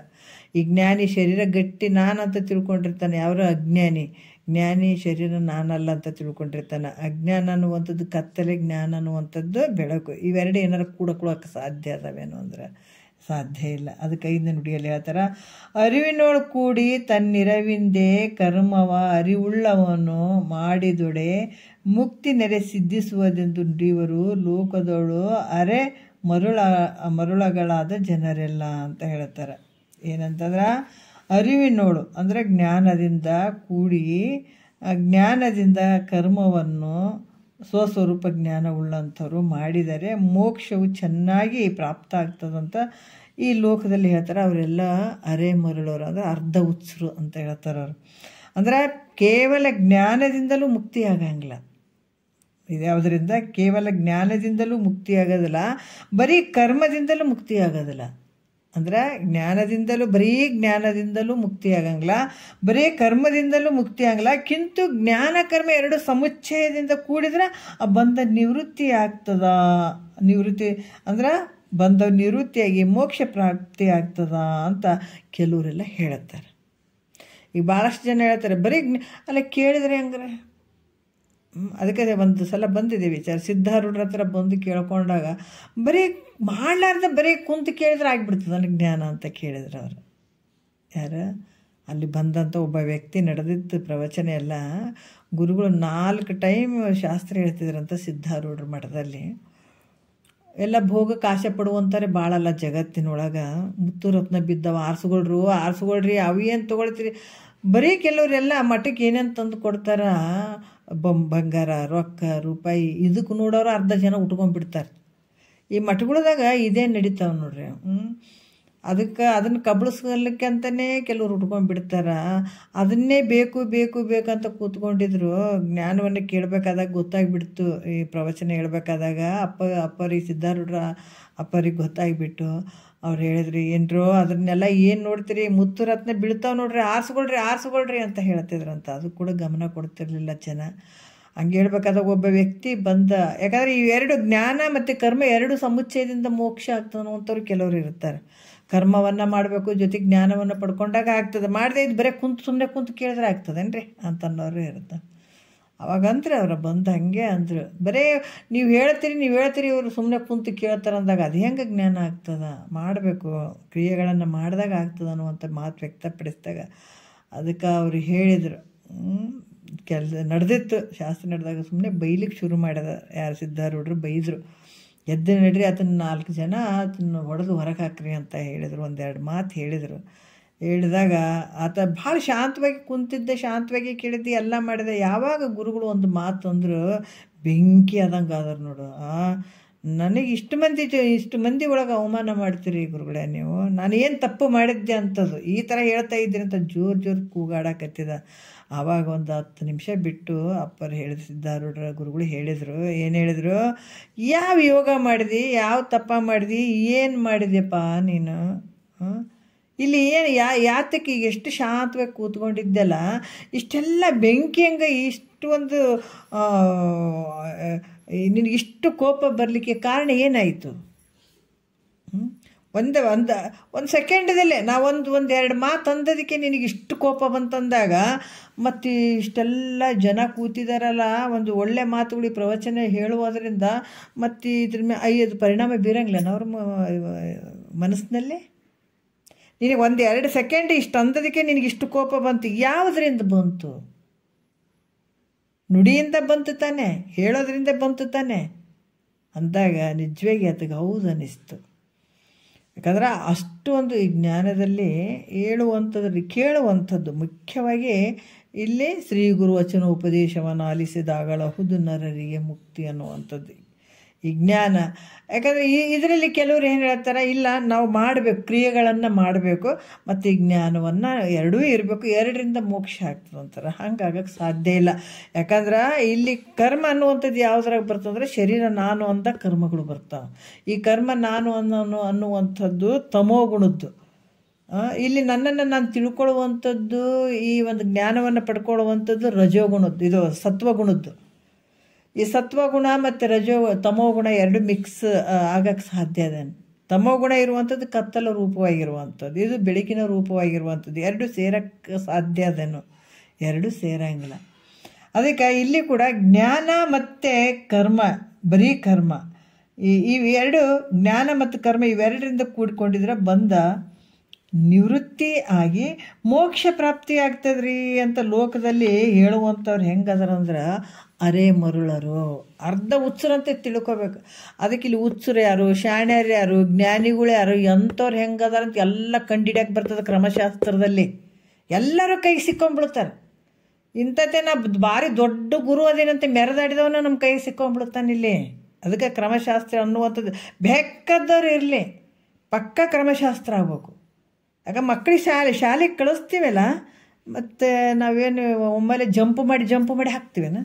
ಒಂದನೇ ಬಿಟ್ಟು 3-4 ಕ್ಲಾಸಿಗೆ ಹಾಕ್ತೀವೇನು? ಇಲ್ಲಲ್ಲ, ಒಂದನೇದಾದ್ಮೇಲೆ ಎರಡನೇದಾದ್ಮೇಲೆ ಮೂರನೇದು ಹಿಂಗೆ ಕ್ರಮವಾಗಿ ಓದಬೇಕು. ಆದರೂ ಕೂಡ ಅದು ಬ್ರಹ್ಮಜ್ಞಾನ, ಅದು ಬ್ರಹ್ಮಜ್ಞಾನ ಅಲ್ಲ. ಬರೀ ಶಾಲೆ ಕಳಿಸಿ ಓದಿಸುವಂಥ ಅದು ಬ್ರಹ್ಮಜ್ಞಾನ. ಗುರು ಮುಖಾಂತರ ತಿಳ್ಕೊಳ್ಳುವಂಥದ್ದು ಬ್ರಹ್ಮಜ್ಞಾನ. ಇದಕ್ಕೂ ಕ್ರಮಗಳದ. ಅದಕ್ಕೆ ಯಾರು ಇಲ್ಲಿ ನಾಟಕ ಮಾಡ್ತೀನಿ, ನಾ ದೊಡ್ಡ ಗುರು ಅಂತ ನಾಟಕ ಮಾಡ್ತೀನಿ ಅಂದ್ರೆ ನಮ್ಮಂತೆ ನಡೆಯಂಗಿಲ್ರಿ ಅಂತ ಹೇಳ್ತಾರೆ ಮಹಾತ್ಮರು. ಅವ್ರು ನಿಮ್ಮ ನಾಟಕ ನಿಮ್ಮ ಹತ್ರನೇ ಇಟ್ಕೊಳ್ರಿ, ನಾವೇನು ಹೇಳಕ್ಕೆ ಬರೋಂಗಿಲ್ಲ, ನಿಮ್ಮ ಸುತ್ತ. ಆದ್ರೆ ಅವ್ರು ಎಲ್ಲರೂ ಹೆಂಗದಾರಂತ ಕೈಗೆ ಸಿಕ್ಕೊಂಡ್ಬಿಡ್ತಾರೆ. ಇಲ್ಲಿ ಯಾರೇ ನಾಟಕ ಮಾಡಲಿ, ಭಾರಿ ದೊಡ್ಡ ಗುರುಗಳದೀನಿ, ನಾ ಭಾರಿ ದೊಡ್ಡ ಶಿಷ್ಯ ಅದೀನಿ, ನಿಜ ಶಿಷ್ಯ ನಾನೇ ಇದ್ದೀನಿ, ನಿಜ ಗುರು ಎಲ್ಲರೂ. ಅದಕ್ಕೆ ಆಡಂಬರ ಇಲ್ಲದವನಿಗೆ ನಡೆ ಇರಂಗಿಲ್ಲ, ನಡೆ ಇರಲಾರ್ದವನಿಗೆ ಏನು ಆಡಂಬರ ಇಲ್ಲ. ಆಡಂಬರ ಯಾರು ಆಡಂಬರದ ರೀತಿಯಿಂದ ಕೂಡಿರ್ತಾರೆ ಅವ್ರಿಗೆ ನಡೆ ಇರಂಗಿಲ್ಲ ಅಂತ ತಿಳ್ಕೊಬೇಕಂತಿದ್ರು ಗುರುಗಳು. ಯಾರು ಆಡಂಬರವಾಗಿ ಇಲ್ಲಿ ಇರ್ತಾರೆ ಅವ್ರಿಗೆ ನಡೆ ಇರಂಗಿಲ್ಲ, ನಡೆ ಇದ್ದವನಿಗೆ ಆಡಂಬರ ಇರಂಗಿಲ್ಲ. ಹಿಂಗೆ ಎಲ್ಲರೂ ಸಿಕ್ಕಿಬಿಡ್ತಾರೆ, ಎಲ್ಲರೂ. ಅದಕ್ಕೆ ಇಲ್ಲೇನು ಹೇಳ್ತಾರೆ, ಎರಡರಿಂದ ಮೋಕ್ಷ ಆಗ್ತದೆ, ಪ್ರಾಪ್ತಿ ಆಗ್ತದೆ ಅಂತ ಏನಾದರೂ ಹೇಳಿದ್ರೆ ಅವರಿಗೆ ಅರ್ಧ ಹುಚ್ಚರು, ಅರೆ ಮರಳರು ಅಂತ ಹೇಳ್ತಾರೆ. ಜ್ಞಾನ ಮತ್ತು ಕರ್ಮ ಎರಡು ಸಮುಚ್ಚಯದಿಂದ ನಮಗೆ ಜ್ಞಾನ ಆಗ್ತದ, ಏನು ಬಂದ ನಿವೃತ್ತಿ ಆಗ್ತದ, ಜ್ಞಾನ ಏನು ಮುಕ್ತಿ ಪ್ರಾಪ್ತಿ ಆಗ್ತದ ಅಂತ ಅನ್ನುವಂಥ ಭಾವನೆಯಿಂದ ಹಿಂಗೆ ಹೇಳ್ತಾರಲ್ಲ, ಅವರು ಅರೆ ಮರಳರು, ಅರ್ಧ ಹುಚ್ಚರು ನೋಡು. ಅದಕ್ಕೆ ಸಮುಚ್ಚಯವಾದಿಗಳು ಇಲ್ಲೇನು ಹೇಳ್ತಾರೆ, ಸಮುಚ್ಚಯವಾದಿಗಳು ಹುಚ್ಚರು ಅಲ್ಲ, ಜಾಣರು ಅಲ್ಲ. ಅವರು ಹುಚ್ಚರಂತನೂ ಹೇಳೋಕ್ಕಾಗಲ್ಲ, ಎರಡರಿಂದ ಆಗ್ತದೆ ಅನ್ನುವಂಥ ಸಮುಚ್ಚಯವಾದಿಗಳು ಏನದಾರ ಅವ್ರಿಗೆ ಪೂರ್ತಿ ಹುಚ್ಚರಂತ ಅನ್ನೋಕ್ಕೂ ಆಗಲ್ಲ, ಪೂರ್ತಿ ದಡ್ರು ಅಂತಲೂ ಹೇಳೋಕ್ಕಾಗಂಗಿಲ್ಲ, ಜಾಣ್ರು ಅಂತಲೂ ಹೇಳೋಕ್ಕಾಗಲ್ಲ, ಪೂರ್ತಿ ಜಾಣ್ರು ಅಂತಲೂ ಹೇಳೋಕ್ಕಾಗಲ್ಲ, ಪೂರ್ತಿ ಹುಚ್ಚರು ಅಂತೂ ಹೇಳೋಕ್ಕಾಗಲ್ಲ. ಕಿಂತ ಅವ್ರು ಹೆಂಗದಾರ ಅರ್ಧ ಹುಚ್ಚರು, ಅರೆ ಮರುಳರು ಅಂತ ಹೇಳ್ತಾರೆ. ಯಾಕಂತಂದರೆ ಜ್ಞಾನದಿಂದ ಮುಕ್ತಿ ಅಂತ ಹೇಳುವವರು ಜಾಣ್ರು, ಜ್ಞಾನದಿಂದನೇ ಮುಕ್ತಿ ಅದ ಅಂತ ಹೇಳುವಂಥವ್ರು ಜಾಣರು. ಕರ್ಮದಿಂದ ಮುಕ್ತಿ ಆಗ್ತಂತ ಹೇಳುವಂಥವ್ರು ಯಾರು? ಹುಚ್ಚರು. ಜ್ಞಾನದಿಂದ ಮುಕ್ತಿ ಆಗ್ತದಂತ ಹೇಳುವಂಥದ್ದು ಓಕೆ, ಅದು ಸರಿಯಾದ, ಅದು ಯಾರು ಜ್ಞಾನಿಗಳು, ಯಾವುದು ಜಾಣರು ಅಂತ ಅನ್ಬೇಕು. ಆದರೆ ಕರ್ಮದಿಂದ ಮುಕ್ತಿ ಆಗ್ತಂತ ಹೇಳುವಂಥವ್ರು ಏನಪ್ಪ ಜಗತ್ತಿನೊಳಗಂದ್ರೆ ಹುಚ್ಚರವರು. ಅದಕ್ಕೆ ಕರ್ಮ ಮತ್ತು ಜ್ಞಾನ ಎರಡರಿಂದ ಮುಕ್ತಿ ಆಗ್ತದಂತ ಹೇಳ್ತಾರಲ್ಲ, ಇವರು ಅರ್ಧ ಹುಚ್ಚರು ಅಂತ ಹೇಳ್ತಾರೆ, ಅರೆ ಮರುಳರು ಅಂತ ಹೇಳ್ತಾರೆ. ಅದಕ್ಕೆ ವಿಚಾರದಲ್ಲಿ ಅವರು ಏನು ಹೇಳಿದ್ದಾರೆ, ಭಾಳ ಅದ್ಭುತವಾಗಿ ಹೇಳ್ತಾರೆ ಅವರು. ಕರ್ಮದೇ ಜ್ಞಾನ ಕರ್ಮದೇ ಮುಕ್ತಿ ಘಟಿಸೋದು ನಿರ್ಮಲ ಜ್ಞಾನದಿಂದಲ್ಲದೆ ಹೇಳಿದ್ದಾರೆ. ಬರೀ ಕರ್ಮದಿಂದನೂ ಅಜ್ಞಾನ ನಿವೃತ್ತಿ ಆಗಲ್ಲ, ಮುಕ್ತಿ ಪ್ರಾಪ್ತಿ ಆಗಂಗಿಲ್ಲ. ಮತ್ತು ಬರೀ ಈ ಕರ್ಮ ಜ್ಞಾನದಿಂದ ಎರಡು ಸಮುಚ್ಚಯದಿಂದ ಕೂಡ ಮುಕ್ತಿ ಆಗಂಗಿಲ್ಲ, ಅಜ್ಞಾನ ನಿವೃತ್ತಿ ಆಗಂಗಿಲ್ಲ. ಅಂದ್ರೆ ನಿರ್ಮಲ ಪರಿಶುದ್ಧ ಜ್ಞಾನದಿಂದನೇ ನಿನ್ನ ಮೋಕ್ಷ ಆಗ್ತದೆ. ಅಂದರೆ ಜ್ಞಾನದೇವತು ಕೈವಲ್ಯಂ, ಬರೀ ಅಲ್ಲಿ ಏನೂ ಒಂದಿಲ್ಲ ನೋಡ್ರಿ, ನೀನು ಯಾವುದು ಏನಿಲ್ಲ, ಪರಿಶುದ್ಧವಾದಂಥ ಒಂದು ಜ್ಞಾನ ಇರಬೇಕಲ್ಲಿ. ಆ ರೀತಿಯಾಗಿ ಅರ್ಧ ಹುಚ್ಚರು ನೋಡಿ ಈ ಥರ ಹೇಳುವಂಥವ್ರು ಅಂತ ಕೂಡ ಇಲ್ಲಿ ಹೇಳ್ತಾರೆ. ಒಂದು ಎರಡು ನುಡಿ, 6ನೇ ನುಡಿಯಲ್ಲಿ ಹೇಳ್ತಾರೆ. ಈ ಅರ್ಧ ಹುಚ್ಚರು ಅಂತ ಹೇಳಿದರು, ಅದು ಹೇಳುವಂಥದ್ದು ರವಿಗೆ ತಾಮಸಕ್ಕೆ ಪಾವಕನಿಗೆ ಶೀತಕ್ಕೆ ಅವಣಿಸದೆಂದೆಂದು ಮೇಳನವದು ಯುವತಿ ಕೇಳಲೆ ಸಮುಚ್ಚಯ ವಾವ ತೆರದಿಂದ ಸಮನಿಸೋದು ಆ ಜ್ಞಾನ ಕ್ರಿಯೆಗಳಿಗೆ ಅಂತ ಹೇಳ್ತಾರೆ. ಅಂದ್ರೆ ಈ ಕತ್ತಲೆ ಬೆಳಕು ಯಾವತ್ತಾದ್ರೂ ಕೂಡ್ಯೋದೇನು ಇಲ್ಲ. ಮತ್ತು ಬೆಂಕಿ ಮತ್ತು ತಂಪು ಶೀತ ಯಾವತ್ತಾದ್ರೂ ಕೂಡ್ಯೋದೇನು ಅಂದ್ರೆ ಇಲ್ಲ. ಇವೆಲ್ಲ ಹೆಂಗದ ಅಂದ್ರೆ ಪರಸ್ಪರ ವಿರೋಧಿಗಳಾಗಿರುವಂಥದ್ದು. ಅದಕ್ಕೆ ಅವರು ದೃಷ್ಟಾಂತ ಕೊಟ್ಟು ಹೇಳಕತ್ತಾರ. ಒಂದಕ್ಕೊಂದು ಹೆಂಗೆ ಇವೆರಡು ಕೂಡಂಗಿಲ್ಲೋ ಅದೇ ರೀತಿ ಕರ್ಮ ಮತ್ತು ಆತ್ಮ ಸ್ವರೂಪವನ್ನು ಮೆರೆಸಿ ದೇಹಾತ್ಮ ಬುದ್ಧಿಯನ್ನು ಉಂಟು ಮಾಡಿದಂಥದ್ದು. ಈ ಕರ್ಮ ಹೆಂಗೈತಪ್ಪ ಅಂತಂದ್ರೆ ಆತ್ಮವನ್ನು ಮರೆಸಿಬಿಟ್ಟು ದೇಹಾತ್ಮ ಭಾವವನ್ನು ಮಾಡಿದಂಥದ್ದು, ದೇಹಾತ್ಮ ಭಾವದ ಬುದ್ಧಿಯನ್ನು ಉಂಟು ಮಾಡಿದಂಥದ್ದು ಈ ಕರ್ಮ. ಅದಕ್ಕೆ ವರ್ಣಾಶ್ರಮಗಳು ವರ್ಣ ಅಂತಂದ್ರೆ ನಾವು ಯಾವ ತಗೊಳ್ಬೇಕು? ವರ್ಣಗಳು ಬ್ರಾಹ್ಮಣ, ಕ್ಷತ್ರಿಯ, ವೈಶ್ಯ, ಶೂದ್ರ ಅನ್ನುವಂಥದ್ದು ಬ್ರಹ್ಮಚರ್ಯ, ಗೃಹಸ್ಥ, ವಾನಪ್ರಸ್ಥ, ಸನ್ಯಾಸ ಆಶ್ರಮಗಳು, ವರ್ಣ ಆಶ್ರಮಗಳು. ಇವು ಅಭಿಮಾನ ಈ ಪುರಸ್ವಾಗಿ ಇವೆರಡು ಅಂತಂದ್ರೆ ಅಭಿಮಾನ ಪರಸ್ಪರಾಗಿ ಇವು ನಡೆಯುವಂಥವು ವರ್ಣ ಆಶ್ರಮಗಳು. ಯಾವಾಗ ಈ ಶರೀರ ನಾನು ಅಂದಾಗ ಇವೆಲ್ಲ ನಡೀತಾವೆ. ಅಜ್ಞಾನ ಕಾಲದಲ್ಲಿ ನಡೀತಾವೆ. ಶರೀರ ನನ್ನದು ಅಂತಂದಾಗ ಇವೆಲ್ಲ ನಡೆಯುವಂಥದ್ದು ಇರ್ತದೆ.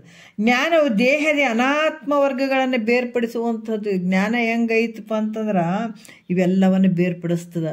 ನಿನಗೆ ವರ್ಣನೂ ಇಲ್ಲ, ಆಶ್ರಮಗಳಿಲ್ಲ, ಶರೀರ ನೀನಲ್ಲ, ನೀವು ಹುಟ್ಟಿದವನಲ್ಲ, ನೀನು ಸಾಯುವವನಲ್ಲ, ನೀವು ಹುಟ್ಟಿನಂದಾಗ ಇವೆಲ್ಲ ನಡೀತೇವಪ್ಪ, ಇವಕ್ಕೆ ಸಂಬಂಧನೇ ಇಲ್ಲ ಅಂತ ಜ್ಞಾನದಲ್ಲಿ ಬೇರ್ಪಡಿಸಿಬಿಡ್ತಾರೆ. ನೋಡ್ರಿ, ಇದೆಲ್ಲ ಬೇರ್ಪಡಿಸ್ತಾರೆ, ತೆಗೆದುಹಾಕ್ತಾರೆ. ಇವು ಅನಾತ್ಮವಾಗಿರುವಂಥದ್ದು. ಅದಕ್ಕೆ ಜೀವಿಗಳ ಸೃಷ್ಟಿ ಇದು. ವರ್ಣಾಶ್ರಮಗಳು ಇವೆಲ್ಲ ಏನದಾವ ಅಂತಂದ್ರೆ ಇವು ಯಾವುವು ಅನಾತ್ಮವಾಗಿರುವಂಥದ್ದು, ದೇಹಾದಿ ಈ ಅನಾತ್ಮ ವರ್ಗಗಳನ್ನು ಇಲ್ಲಿ ಬೇರ್ಪಡಿಸುವಂಥದ್ದು. ಈ ವರ್ಣಾಶ್ರಮಾದಿ ಅಭಿಮಾನವನ್ನು ಬಿಡಿಸಿ ಇದು ಅಭಿಮಾನ ಇಟ್ಕೊಂಡಂಥದ್ದು ಅಷ್ಟೇ. ಅಜ್ಞಾನ ಕಾಲದಲ್ಲಿ ಅಭಿಮಾನ. ವರ್ಣಾಶ್ರಮದಲ್ಲಿ ಬ್ರಾಹ್ಮಣ, ಕ್ಷತ್ರಿಯ, ವೈಶ್ಯ, ಶೂದ್ರಾದಿ ಅನ್ನುವಂಥದ್ದು ಮತ್ತು ಬ್ರಹ್ಮಚರ್ಯ ಇವೆಲ್ಲ ಹೋಗ್ತವೆ. ಇವೆಲ್ಲ ನೀರಲ್ಲೇ. ಈಗ ನೀರಿನ ಏನಂತಂದ್ರೆ ಸಮುದ್ರ ದಂಡಿ ಒಳಗೆ ಅಕ್ಷರಗಳನ್ನು ಬರೆದಾಗ ನೀರು ಬಂದಾಗ ಎಲ್ಲ ಒಳ್ಕೊಂಡು ಹೋಗಿಬಿಡ್ತಾವೆ ನೋಡ್ರಿ. ಆ ರೀತಿ ಅಜ್ಞಾನ ಕಾಲದಾಗ ಇವೆಲ್ಲ ನಾವು ಗೆರೆ ಹಾಕ್ಕೊಂಡು ಕುಂತೀವಿ. ಒಂದು ಇವೆಲ್ಲ ದಾಟಬೇಕು ನೋಡ್ರಿ. ಗುರುವಾಕ್ಯ ಅನ್ನುವಂಥ ಒಂದು ಪ್ರವಾಹ ಯಾವಾಗ ಬಂದು ಬರ್ತದ ಇವೆಲ್ಲ ಅಜ್ಞಾನ ಅನ್ನುವಂಥದ್ದು ಎಲ್ಲ ಹೋಗ್ಬಿಡ್ಬೇಕು, ಕೊಚ್ಚೋಗ್ಬಿಡ್ಬೇಕು ನೀರಲ್ಲಿ. ಗುರುನಾಥನ ವಾಕ್ಯ ಏನು ಜ್ಞಾನದ ವಾಕ್ಯಗಳನ್ನುವಂಥ ಪ್ರವಾಹ ಬಂತು ಅಂದಾಗ ಇವು ಕುಂತಿರ್ತಾವೆ. ಗೆರೆ ಹಾಕೊಂಡು ಹಿಂಗೆ ಕುಂತ್ಬಿಟ್ಟಿವಿ ನಾವೆಲ್ಲ ದುಃಖಕ್ಕೆ. ಅವೆಲ್ಲ ಕೊಚ್ಕೊಂಡು ಹೋಗ್ಬಿಡ್ತಾವೆ ನೋಡ್ರಿ, ಯಾವ ಉಳಿಯೋದೇ ಇಲ್ಲ ಅಲ್ಲಿ. ಅದಕ್ಕೆ ಇದು ಅಭಿಮಾನ ಅನ್ನುವಂಥದ್ದು ಭಾಳ ಕೆಟ್ಟದ್ರಿ. ಇದು ಭಾಳ ನಾನು ಹಿಂಗೆ ಇದೀನಿ, ನಾನು ಬ್ರಾಹ್ಮಣ ಇದ್ದೀನಿ, ನಾನು ಕ್ಷತ್ರಿಯ ಇದ್ದೀನಿ. ಬ್ರಾಹ್ಮಣ ನಿಜವಾಗಿ ಬ್ರಾಹ್ಮಣ ಯಾರಪ್ಪ? ಜಗತ್ತಿನ ಒಳಗೆ ಯಾರು ಬ್ರಹ್ಮಜ್ಞಾನವನ್ನು ಅರ್ಥಕೊಳ್ತಾರೋ ಆತ ನಿಜವಾದ ಬ್ರಾಹ್ಮಣ ಆತನೇ. ಇದು ಶರೀರ ಇದು ಎದಕ್ಕೆ ಯಾವುದಕ್ಕೆ ಹೇಳ್ತಾರೆ? ಇಲ್ಲಿ ಶರೀರಕ್ಕೆ ಹೇಳ್ತಾರೆ. ಸಪ್ತದ ಸಮಂ ಪಿಂಡಮದ ಯಾವುದಕ್ಕಂತ ಇಲ್ಲಿ ಹೇಳ್ತೀರಿ? ಬ್ರಾಹ್ಮಣ ಅಂತ ಯಾವುದಕ್ಕೆ ಹೇಳ್ತೀರಿ? ಕ್ಷತ್ರಿಯ ಅಂತ ಯಾವುದಕ್ಕೆ ಹೇಳ್ತೀರಿ? ಶೂದ್ರರಂತೆ ಯಾವುದಕ್ಕೆ ಹೇಳ್ತೀರಿ? ವೈಶ್ಯರಂತೆ ಯಾವುದಕ್ಕೆ ಹೇಳ್ತೀರಿ? ಇಲ್ಲಿ ಗುರುವಾಕ್ಯ ಅಲ್ಲಿ ಬಂದಾಗ ಇದು ಕಲ್ಪನೆ ನೀವು ಮಾಡ್ಕೊಂಡಂಥದ್ದು ಹೊರತಾಗಿ ಇಲ್ಲಿ ವಿಚಾರ ಈ ಅಭಿಮಾನ ಅನ್ನುವಂಥದ್ದು ಮತ್ತೆ ನಿಮ್ಮನ್ನು ಎಲ್ಲಿಗೆ ತೊಗೊಂಡೋಗ್ತು? ಯಾಕೆ ಇಷ್ಟೆಲ್ಲ ಹೇಳ್ತಾ ಇದ್ದಾರಂದ್ರೆ ಈ ಅಭಿಮಾನ ಇಟ್ಕೊಂಡಾಗ ನೀನು ಇಲ್ಲಿ ಮ್ಯಾಲೆ ಬರೋಕ್ಕೆ ಸಾಧ್ಯ ಆಗಂಗಿಲ್ಲ, ಭಗವಂತನೆಡೆಗೆ ಬರೋಕ್ಕೆ ಸಾಧ್ಯ ಆಗಂಗಿಲ್ಲ, ಮೋಕ್ಷ ಅನ್ನುವಂಥ ಪಡ್ಕೊಳ್ಳಿಕ್ಕೆ ಸಾಧ್ಯ ಆಗಂಗಿಲ್ಲ ನಿನಗೆ. ಇದು ಅಭಿಮಾನ ಅನ್ನುವಂಥ ತಡೆ ಒಡ್ಡಿ ಬಿಡ್ತದೆ ನಿನಗೆ, ಅಲ್ಲೇ ಮುಗೀತು. ನೀನು ಮತ್ತೆ ನರಕಕ್ಕೆ ಹೋಗ್ಬೇಕು. ನೀನು ಇವು ಎಲ್ಲವನ್ನ ಅಭಿಮಾನ ಇಟ್ಕೊಂಡೆ ಅಂದರೆ ಮೇಲೆ ಬರೋಕ್ಕಂಗಿಲ್ಲ, ಮತ್ತು ನರಕಕ್ಕೆ ಇವೆಲ್ಲ ಮತ್ತೆ ಜನ್ಮಾಂತರಕ್ಕೆ ಹೋಗ್ಬೇಕಾಗ್ತದೆ. ಅದಕ್ಕೆ ಈ ಅಭಿಮಾನಗಳನ್ನು ಬಿಡಿಸಿ ತನ್ನನ್ನು ತಾನು ತಿಳಿಯುವಂಥದ್ದು. ಇದಕ್ಕೆ ಯಾವುದಕ್ಕೂ ಸಿಲ್ಕೋದಲ್ಲ ನಿನ್ನ ಸ್ವರೂಪ. ನಿನ್ನ ಸ್ವರೂಪ ಹೆಂಗದಂತಾರೆ ಯಾವುದಕ್ಕೆ ಇದು ಯಾವ ಅಭಿಮಾನ ಇಲ್ಲ ಇಲ್ಲಿ, ಯಾವುದಕ್ಕೂ ತಿಳಿದೇ ಇರುವಂಥದ್ದು. ಅದರಿಂದ ಜ್ಞಾನ ಮತ್ತು ಕರ್ಮಗಳೆರಡು ಪರಸ್ಪರ ವಿರೋಧಿ ಅದಾವೆ. ಇವೆಲ್ಲ ನೀನು ಹೆಂಗಿದೆ ಶುದ್ಧವಾದ ಸ್ವರೂಪ ಇದೆ. ಇವೆಲ್ಲ ಉಪಾಧಿಗಳಿಂದ ಕೂಡಿದಂಥವು ಈ ಕರ್ಮದಲ್ಲಿ ಐತಪ್ಪ. ಈ ಕರ್ಮ ಅನ್ನುವಂಥದ್ದಕ್ಕೆ ಜ್ಞಾನ ಅನ್ನೋದಕ್ಕೆ ಭಾಳ ಅಜಗಜಾಂತರ ವ್ಯತ್ಯಾಸ ಅದ ಅಲ್ಲಿ. ಹಾಗಾಗಿ ಇವೆರಡು ಪರಸ್ಪರ ವಿರೋಧಿಗಳಾದ್ದರಿಂದ ಇಲ್ಲಿ ಪಕ್ಷಿ ದೃಷ್ಟಾಂತವು ವಿಷಮವಾಗಿರುವಂಥದ್ದು ಕೆಲವು ವಿಚಾರಗಳನ್ನು ಕೊಡ್ತಾರೆ. ಪಕ್ಷಿ ಎರಡೂ ರೆಕ್ಕೆಗಳನ್ನು ದಾಟ್ಕೊಂಡು ಹೋಗ್ತದೆ, ಮೇಲ್ಗಡೆ ಹೋಗ್ತದೆ. ಆದರೆ ಇದು ಮೇಲ್ಗಡೆ ಹೋಗೋದಲ್ಲ ಬರೋದಲ್ಲ. ಇದು ಈ ಜ್ಞಾನ ಹೆಂಗದ? ಅದು ಎರಡು ಪಕ್ಷಿಗಳಿದ್ರೆ ಮ್ಯಾಲೆ ಆರ್ತದ್ರಿ, ತಿರುಗಾಡಿ ಬರ್ತದ್ರಿ, ಅಲ್ಲಿ ಹೋಗ್ತದ್ರಿ, ಇಲ್ಲಿ ಹೋಗ್ತದೆ ಅಂತ ಹೇಳ್ಬೋದು. ಆದರೆ ಇದೇನು ತಿರುಗಾಡೋದು ಹೋಗೋದು ಹಾರಾಡೋದು ಐತಾನೆ ಇದಕ್ಕೆ? ಹಾಗೇನು ಅನ್ನಕ್ಕೆ ಬರೋಂಗಿಲ್ಲ. ಅದಕ್ಕಿಂತ ಅದರಿಂದ ಕರ್ಮಜ್ಞಾನಗಳ ಎರಡಕ್ಕೂ ಸಮುಚ್ಚಯ ಸಂಭವ ಆಗಂಗಿಲ್ಲ, ಎರಡೂ ಕೂಡಕ್ಕೆ ಸಾಧ್ಯ ಇಲ್ಲ. ಅದರಿಂದ ವೇದಾಂತದಲ್ಲಿ ಕ್ರಮ ಸಮುಚ್ಚಯ ಏನಾಗ್ತದೆ ಅಂದ್ರೆ ಅಲ್ಲಿ ಏನು ಹೇಳಿದ್ದಾರೆ? ಅಲ್ಲಿ ಸಮುಚ್ಚಯ ಕರ್ಮ ಮತ್ತು ಜ್ಞಾನಗಳೆರಡು ಸಮುಚ್ಚಯ ಅಲ್ಲಿ ಸಂಭವ ಆಗಂಗಿಲ್ಲ. ಅದರಿಂದ ವೇದಾಂತದಲ್ಲಿ ಏನು ಒಪ್ಕೊಂಡಿದ್ದಾರೆ? ಕ್ರಮ ಸಮುಚ್ಚಯ ಒಪ್ಕೊಂಡಿದ್ದಾರೆ. ಕ್ರಮ ಸಮುಚ್ಚಯ ಅಂಗೀಕರಿಸಲ್ಪಟ್ಟಿದೆ, ಕ್ರಮವಾಗಿ ಇರುವಂಥದ್ದನ್ನು ಅಂಗೀಕಾರ ಮಾಡಿದ್ದಾರೆ. ಆದ್ರೆ ಇವೆರಡು ಸಮುಚ್ಚಯ ಸಂಭವ ಆಗಂಗಿಲ್ಲ, ಎರಡು ಕರ್ಮ ಮತ್ತು ಯಾವುದು ಜ್ಞಾನ. ಇಲ್ಲಿ ವೇದಾಂತದಲ್ಲಿ ಕ್ರಮ ಸಮುಚ್ಚಯವನ್ನು ಅಂಗೀಕಾರ ಮಾಡ್ಯಾರ. ಅದು ಈ ರೀತಿ ಸಮುಚ್ಚಯ ಇಲ್ಲೇನು ಮಾಡ್ಯಾರ ತಿರಸ್ಕಾರ ಮಾಡ್ಯಾರ. ಸಮುಚ್ಚಯ ಅಂದರೆ ಕರ್ಮ ಮತ್ತು ಜ್ಞಾನ ಎರಡು ಸಮುಚ್ಚಯನ ತಿರಸ್ಕಾರ ಮಾಡಿದ್ದಾರೆ. ಅದನ್ನು ತೆಗೆದು ಹಾಕಿಬಿಟ್ಟಿದ್ದಾರೆ. ಅಲ್ಲಿ ಕ್ರಮ ಸಮುಚ್ಚಯ ಹಿಡ್ದಿದ್ದಾರೆ. ಅಂದ್ರೆ ಕರ್ಮದಿಂದ ಅದು ಅಲ್ಲಿ ನಿಷ್ಕಾಮ ಕರ್ಮ. ಈ ಕ್ರಮ ಹೆಂಗೆ ಬರ್ತದಂದ್ರೆ ಕರ್ಮದಲ್ಲಿ ನಿಷ್ಕಾಮ ಕರ್ಮ ಮಾಡಿದಾಗ ಅಂತಃಕರಣ ಶುದ್ಧಿ ಮಾಡ್ಕೊಂಡು ಜ್ಞಾನವನ್ನು ಪಡ್ಕೊಳಕ್ಕೆ ಬರ್ತದಂತ ಹಿಂಗೆ ಕ್ರಮವಾಗಿ ತೊಗೊಂಡಿದ್ದಾರೆ ಹೊರತಾಗಿ ಕರ್ಮ ಜ್ಞಾನ ಎರಡೂ ಕೂಡಿ ಮೋಕ್ಷ ಅದು ಸಮುಚ್ಚಯ ಒಪ್ಕೊಂಡಿಲ್ಲ. ಈ ರೀತಿ ಭಾಳ ಅದ್ಭುತವಾದಂಥದ್ದು. ಅಷ್ಟೇ ಸೂಕ್ಷ್ಮವಾದ ವಿಚಾರಗಳು ಅದಾವೆ. ನಾವೆಷ್ಟು ಸೂಕ್ಷ್ಮ ಭಾವ ಮಾಡ್ಕೊಂಡು ಕೇಳ್ತೀವಿ ಅಷ್ಟು ನಮ್ಗೆ ಅಳವಡ್ತದೆ. ಒಂದೇ ಸಲಕ್ಕೆ ನಮಗೆ ತಿಳಿಯವಲ್ರಿ ಅಂತ ಅನ್ನೋಕ್ಕೂ ಬರೋಂಗಿಲ್ಲ. ಇದು ಕ್ರಮವಾಗಿ ಕೇಳಬೇಕಾಗ್ತದೆ. ಕೇಳ್ತಾನೆ ಆಗ್ತದೆ. ಒಂದೇ ಸಲಕ್ಕೆ ತಿಳಿಲೇ ಇಲ್ಲರಿ ಅಂತ ನಾವು ಯಾರು ಭಯ ಮಾಡ್ಕೊಳ್ಳೋದು ಬೇಕಾಗಿಲ್ಲ. ಕೇಳ್ತಾ ಇವೆಲ್ಲ ಅಳವಡ್ತಾವೆ. ಒಂದೆರಡು ಮತ್ತು ಗುರುಗಳ ಪಾದಕ್ಕೆ ಅರ್ಪಿಸಿ ಹರವು. ಮುಂದಿಂದು ಬೇಡ, ಇದು ಸ್ವಲ್ಪ ಮುಂದೆ ಇಟ್ಕೊಂಡೇ ಮಾತಾಡೋಣ.